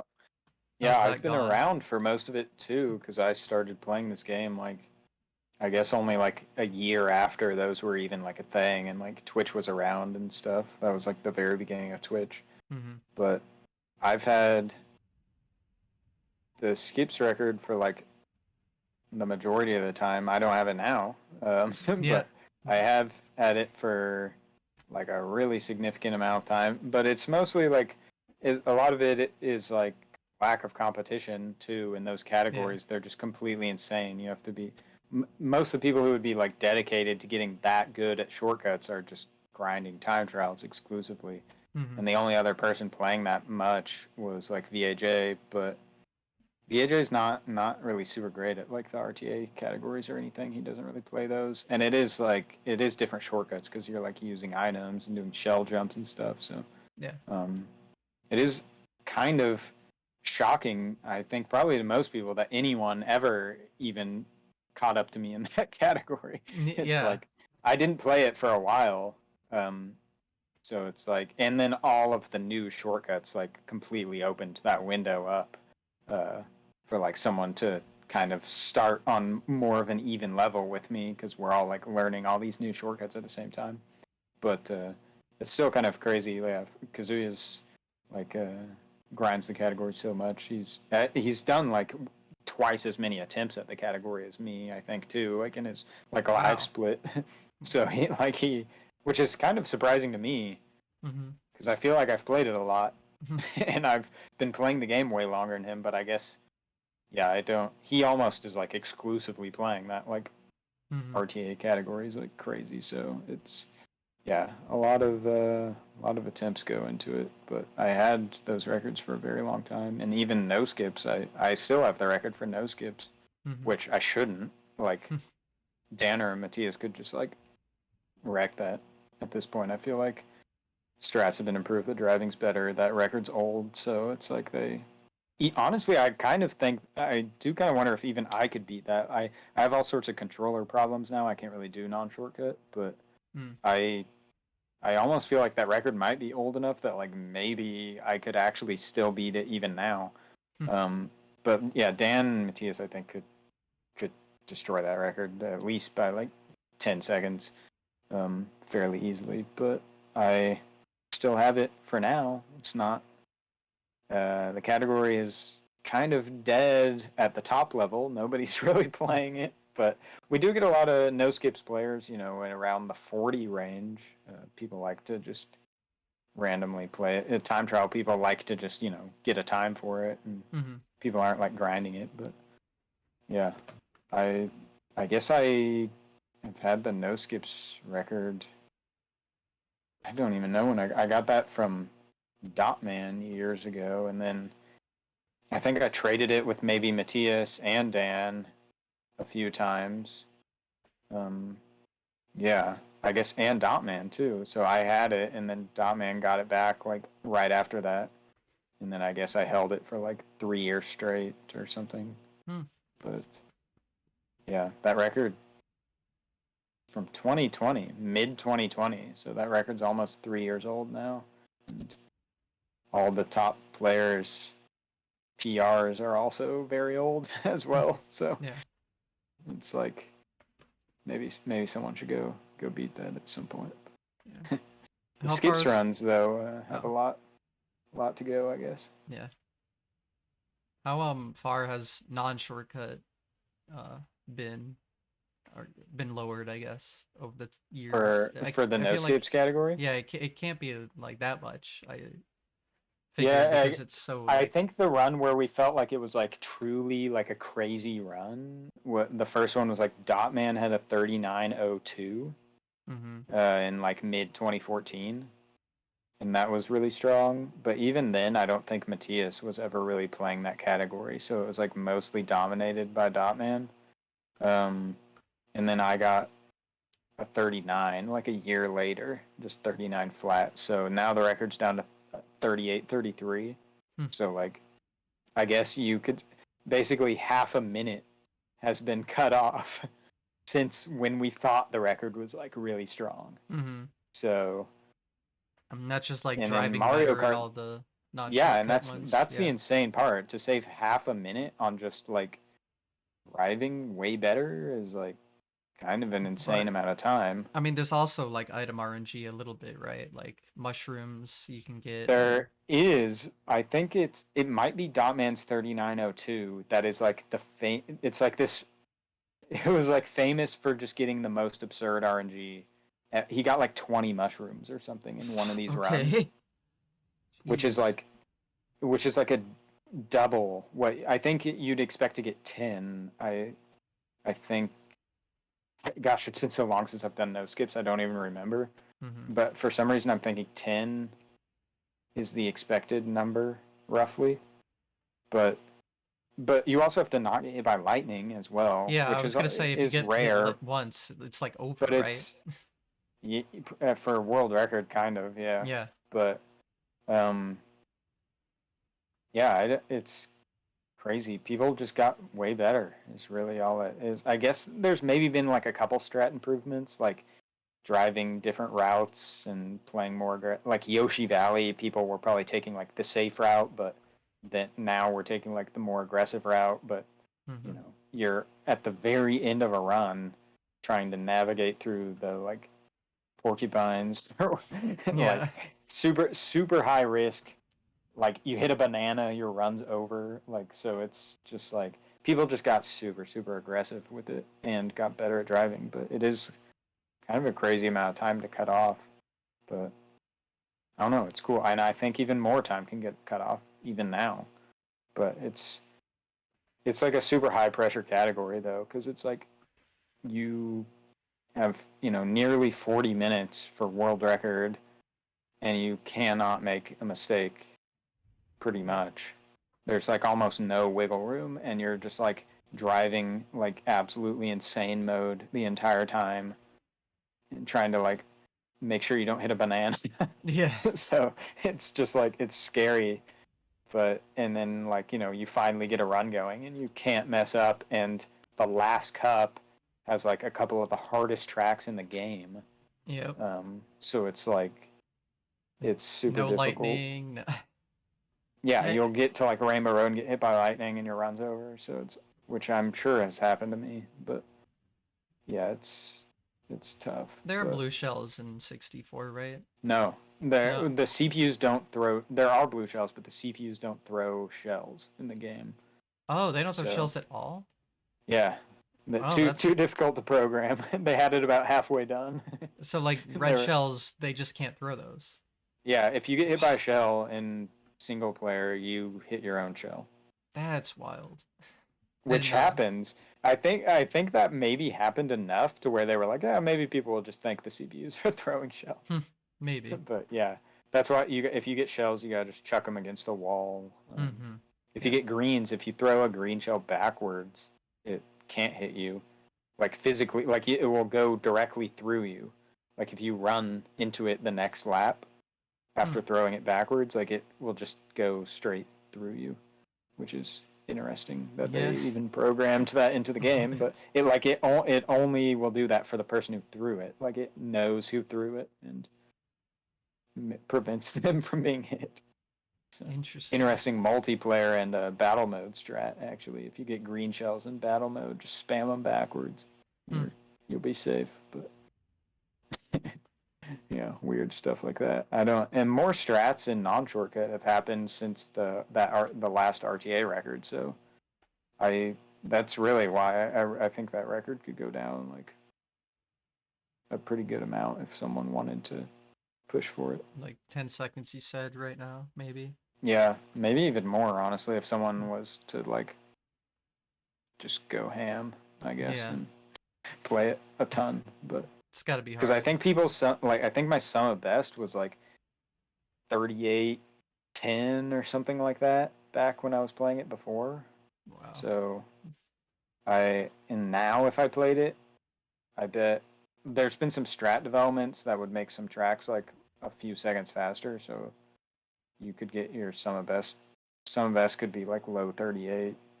So there's a little wiggle room to. Of course, all the sum of bests are like you get 4 shrooms on every track or something completely absurd, but Mm-hmm. which obviously is not going to happen in a run. So, um, but yeah, that record will go down by a lot. I'm sure when someone decides they they want to play for it, I guess. Yeah. And then we can talk about the with skips history because that's very different than that. Yeah, skips is like the strats have changed. You like I guess historically I've really only played the category. Like I would play the category, be like, all right, this is a really strong time. Um, unless someone plays it for years, no one's going to beat it, and then a new shortcut will come out, and then it's like, all right, let's go do it again. And that's pretty much how I've done it, and that's really how I've done it now too, because the world record's it's really difficult to beat. There's too much RNG. The shortcuts are too difficult, Mm-hmm. and the time can go down a ton. Actually, like you could chop 30 seconds off that record if you just got the absurdly lucky and you know clutched everything. It's like you get all the perfect items and then you're like you don't miss anything. But which people both me and Kazuya have had runs like that, going almost into the last cup, like last Rainbow Road even, only to like get bad RNG on Rainbow Road. Mm-hmm. um but yeah, with the new strats, there hasn't really been anything relevant to skips runs in a while now. I guess like a year. So um, if I went back to skips runs, it's just doing the same things. So Yeah. it's a tough category. I'll probably try to do it at some point. Maybe get another PR or something. What's the Maybe record? improve the record. But Like yeah, 23, right? it is 20. down. Yeah, 23-14. Because he had just got a new record like last week or something. 23-14. Yeah. Okay. And So I've got 23-21. So so it can definitely be under 23, but it would have to be like some yes, crazy run. yeah, Fair for enough. sure. I feel like Yeah, there's actually like a ton of time on the table, but a lot of the strats are like ridiculous things you wouldn't even go for, like, it's weather like hit a tanko weather stuff, tanko and and then hit and save 15 seconds. Like mm-hmm. it's like, but what ends? It's like I've hit a weather tanko in a run like 5 times, and none of those are my gold split even. So it's Really, like wow. you end up missing all the other shortcuts, or you're only going for a weather tango because the run's dead. So, Yeah, I mean that's um, fair. but I did do the weather tango in the cup record, so Hmm. uh, and Yeah, that that's yeah. was way faster. So it's like weirdly when I was doing those, I was doing cup record attempts like a month ago, and I was grinding for weather tango in the cup record, and I got that, but and my hit rate was like weirdly higher than I was expecting. Hmm. So when I do skips runs again, I'm gonna probably be going for weather tango. Like if I get a mushroom, Ooh. it's like might as well. Yeah, I mean But just it's have the game decide. If it doesn't give you a mushroom, no. If it gives it to you, yes. I mean, exactly easy. like I'm not gonna sit there and grind for mushrooms, but it's Yeah. like if I get one, I might give it a try. And then yeah, I guess we've got like Sherbetland shortcut that I was kind of doing in cup runs. I ended up beating the cup record without it, Mm. but I did. Yeah, you could. It's like a crazy backup shortcut. The world record still does Sherbetland non-shortcut, but it's like you could save 15 seconds on Sherbetland by doing the shortcut. But it's like absurd RNG and very Mm. unlikely to work anyway. So it's like dumb to go for unless you're way behind. So Yeah. it's just some time on the table, but it's a very difficult time to get, I guess. When did you get the skips record for the first time? 20, look, 2015, the January 2015. And So what was it? Like a yeah, 28 or something? 28-24. So it's come down multiple Yeah, minutes. yeah. That's pretty crazy to And think we've about. switched versions multiple times too. So, Like what, back and forth? we were on the US version for years because we we needed it for the Luigi Raceway shortcut. We needed to land in the tunnel on Luigi Raceway. Um, where on the Japanese version, you would get stuck in the grass. Little did we know that we actually want to get stuck in the grass and not land in the tunnel. Yeah. And then we switched to the Japanese version. And then and then we switched to Japanese 1.0 because we need the faster Toad's Turnpike strat. But we were on Japanese 1.1 because we thought that Toad's Turnpike strat was faster. So it was like, yeah, the reason we were on one cartridge ended up being the reason we switched in both cases. But yeah, it's really just Luigi Raceway and Toad's Turnpike. Those are like the only differences. So Yeah. Yeah. I mean, skips runs will always be like the Mario Kart 64 thing to watch, I think. yeah, it's definitely fun for people to watch. I think Like it's hype for the when you get a run. viewers, like yeah. Yeah, for sure. It's so nice when there's like when the new shortcuts, like especially right after the Royal Raceway thing got found, and it was like every run I was like a minute ahead of world record. Yeah. I had Oh I, man. I had 1,000+ viewers every stream. It was like it's The like that. pace Yeah, pals are flooding in I at know -1 minute. exactly. Now it's like I don't. I think I get like an insane mushroom cup in my PB, so it's like I'm behind every run, and it's like it makes it very difficult. So Yeah. yeah, that makes it maybe less interesting to run when I'm just restarting on Luigi Raceway over and over and over. But Yeah. Well, I oh mean, well. it's hard to say what the future will look like, but I mean, it sounds like you'll have that world record for the longest amount of time compared to anyone, maybe ever, or at least for a long time. Yeah. So at least Well, you got yeah. I that going guess for you. if I gotta actually play it again, I guess here. So because Yeah. Kazuya's got too good at skips category, but Gotta at I least have gotta. some competition. Yeah, it is fun though. Yeah, that someone else has actually played the category because otherwise, like, really no one before Kazuya, no one was really even like remotely close, and I don't. The new shortcuts kind of made things a little bit more interesting, but at the same time, it makes it like that much more miserable for like new people. Really don't like to play the category like new players because they're just like, oh, there's too much RNG, too many crazy shortcuts. But like to me, that's what makes it fun. Like there's options. Like if you're a new player, there's like 5 different shortcuts on every track. Like you can like pick and choose. It's like, but then once you're at like world record level, it's like you have to do this specific shortcut with these specific items, and then it becomes a lot more limited. But there's still some wiggle room on some tracks, so it's like I don't know. The options make it kind of fun. Yeah. Yeah, I remember when he started showing up. Like I thought you would just dominate it forever because you were like Yeah, multiple minutes ahead, and then all of a sudden I was like, oh my god, there's competition. I never thought yeah. I'd see this. I think like every new shortcut that came out just like even things up more because it was like I had years and years of experience on these shortcuts, so it was like now all of a sudden we're just both doing the same shortcut for the first time. It's like gosh, I mean, I still have like a huge advantage on like the driving tracks. Like I'm saving 5+ seconds on like a whole run, like easily, just on pure driving. But um, it's yeah, most of the other stuff he's really good at. Even the old school shortcuts like Chaco, like the regular jumps on Chaco and stuff. He's his consistency is really good on stuff. So it's like yeah, I mean, he's legitimately probably played the category more hours than me at this point. Mm-hmm.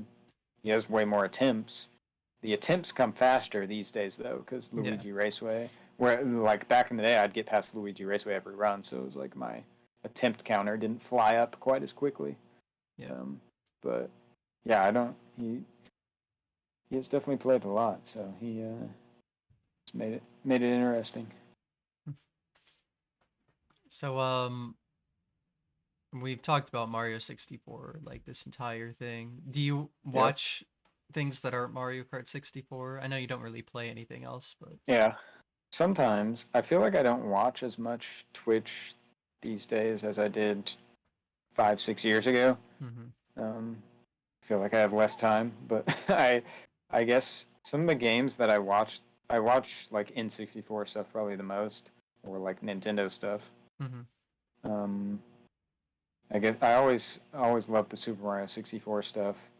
I like um, I like watching a lot of Diddy Kong Racing or GoldenEye, um, and then probably beyond N64 stuff, I'll watch like some of the just like Nintendo titles from some of the earlier consoles. The OG Mario or something. I definitely like to watch, but um, usually just Mario games. If it's something outside of the N64, I guess Mm-hmm. probably. Fair I enough. feel like, Yeah. yeah, I feel like they're like the easiest to understand anyway. yeah. It's like I'm more familiar with those, so it's like I usually am not watching like some random like PC game that I've never Yeah. played or something. Yeah. I'm not like watching a Dark Souls speed run or something. It's like a completely different realm for me. I know nothing about anything besides Mario. I feel like. Yeah. Yeah. Pretty much same. There's some other things, but yeah, Mario's just the Yeah. easiest to understand to me, really. And it's all Yeah. games I played, so it just makes sense. I do. Those are the most fun for me. I guess those would be the most likely I'd be to play too if I was to play something else, anyways. hmm So, got any future plans? I did hear some Weather Tinko in skips runs. That's pretty insane to think Yeah. about, What? but Yeah, that might be interesting. I think, yeah, I'm likely to return to doing skips runs sometime soon, which I know everyone wants. I don't know how soon. It requires too much prep for me because hmm it's been too long. But like I was saying, but I I somewhat prepped by doing cup runs, but I only did two of the cups. yeah, By the time I figure out the other cups again, then it'll have been too long. But it's not really that much preparation. But it's like some of the like Luigi Raceway is like an absurdly precise shortcut that I have to start at the beginning, like every run. So it's like I got to go look up what the setup and visual cues and stuff are on that stuff so I can do it fast again. And there's like some obscure backup strats like Calamari Desert jumping up. You can do the Calamari Desert like wall jump thingy, the lap skip in 150cc like fairly easily, hmm. but the setup is like super precise. And Mm. I don't remember the setup at all. Like I got to go like look up the visuals and for like all these weird backup strats and stuff. So, but I'll do it eventually, and probably play that. Other than that, for the future, who knows? I'm Time I'm working on the trials. Mario Kart website a lot, so Yeah. I'm doing something with Mario Kart. But time trial stuff, I can't even think. Like when I look at like the records I don't have for shortcut, I'm like, I don't want to play any of these. They're awful. yeah. Um, most of the shortcuts are awful now. I really like. And the sad part about it, like they're mostly just slamming into walls for like 1 second laps or whatever. But I mean, eventually you um, have to hit a limit, so yeah, just how so it it's like is. I could play stuff, but I also don't want it to turn into like a 5 month grind of Wario Stadium or something like that. Yeah. Because there is like a certain like for me, there is kind of like an expectation almost. Like if I start playing a track, people are like almost expecting me to just keep playing it until something happens. Where like if I just randomly decide to play a track and then I don't play it the next stream, people will be like confused. yeah. Like, oh, he must have got world record. That's why he's not playing it anymore. hmm But uh, Yeah, I don't know. I will say, other than just going to skips runs, I definitely want to go and play a ton of the custom tracks. There's like tons of Ooh. crazy, amazing ROM hacks and custom tracks for this game now that are super, super good. And I did those at some point, but there's a lot more now, and I really want to go into those and like, uh, make some good videos with those too, and stream those more because there's a ton of tracks and they're fun. I Wow. could do just kind of casual playthroughs through those would be fun. Could maybe even speed run that. Speed do skips runs of custom tracks, break all the tracks. Be Might be funny. funny, but Yeah. or at least no skip stuff would be cool. But Yeah. yeah, I haven't I looked know I into the definitely want to do that. ROM hacks of Mario Kart 64. I They're like cool. play Mario Kart Wii custom tracks very frequently. Yeah. Oh, it's like on a similar level of like cool tracks and stuff. Oh, Now that's Mario Kart awesome, Wii is man. insane with the hacking stuff they do, Oh so it's yeah, not, well, the hacking scene is definitely not on that level, but it's like it's cool that we even have custom tracks for Mario Kart 64 now after all these years. So. do they run And on console well? yeah, Mm, most it depends on who makes it. yeah, Some of the guys who make them don't develop for console. They just yeah. test on emulator and are like, "All right, I'm done." They've got, Figures, a billion polygons on their level and it yeah. doesn't even work. But some of I think the guy who does like some of the more popular ones, or even both of the most popular devs for the custom tracks, they mostly work on console pretty well. Some of them, lag a little bit, but it's like the same as the original tracks, kind of. So they do a pretty good job of like trying to optimize stuff. So Well, it that's cool then, it works because pretty well, and they've got like hacked in features and stuff, like ooh, stuff that was not in the original game, like mechanics and like other stuff, which is cool. yeah. So they've got like coin mode, I think, too, like Diddy Kong Racing, where you can go and like find all the coins in the track and try to win the race or whatever after. Random stuff like that is kind of cool. Yeah. Yeah, I know like Mario 64 ROM hacks like hardly ever work on consoles, so I didn't know. Yeah, that is kind of sad. I think maybe me and some of the other, we've been very close with the like dev scene since the beginning. So when it was getting worked on, like I was one of the people doing a lot of testing. So I was like, I was like, please, please make this work on console, Mm-hmm. like, because it's like I want, I want to be able to drive with my normal controller and stuff. And emulator. It's nice that it works though. It's pretty cool. Yeah. Well, I'm excited to now I'm gonna look into the ROM hack scene. I didn't Yeah, know yeah. there was a lot of stuff for it, and I Yeah, you got to love look up stuff like that. Overcart 64, and there's like a Overcard. Okay. YouTube channel and a Discord that has like all the links and downloads and a bunch of crazy info. Lots of cool stuff. Perfect. Well, I guess we can wrap things up here. I think I've asked everything All I right. can possibly think Yeah, of. I yeah. mean, Sure. anything I missed that you can think of we didn't Not talk about? necessarily, no. No. Like, done a lot here. Yeah. It has been a nice over 3 hours, so Yeah, yeah. a lot of information has been spoken.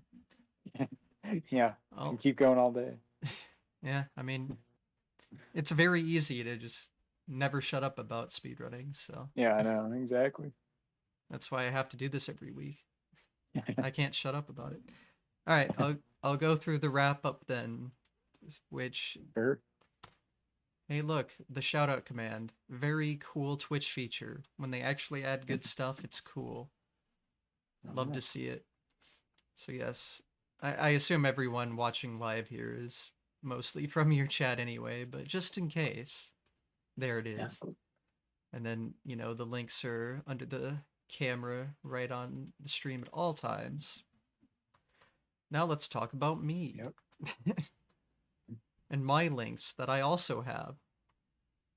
And if you're watching on YouTube, you should watch these on Twitch. And if you're watching these on Twitch, you should watch them on YouTube. Because you probably missed something. See, Watch both.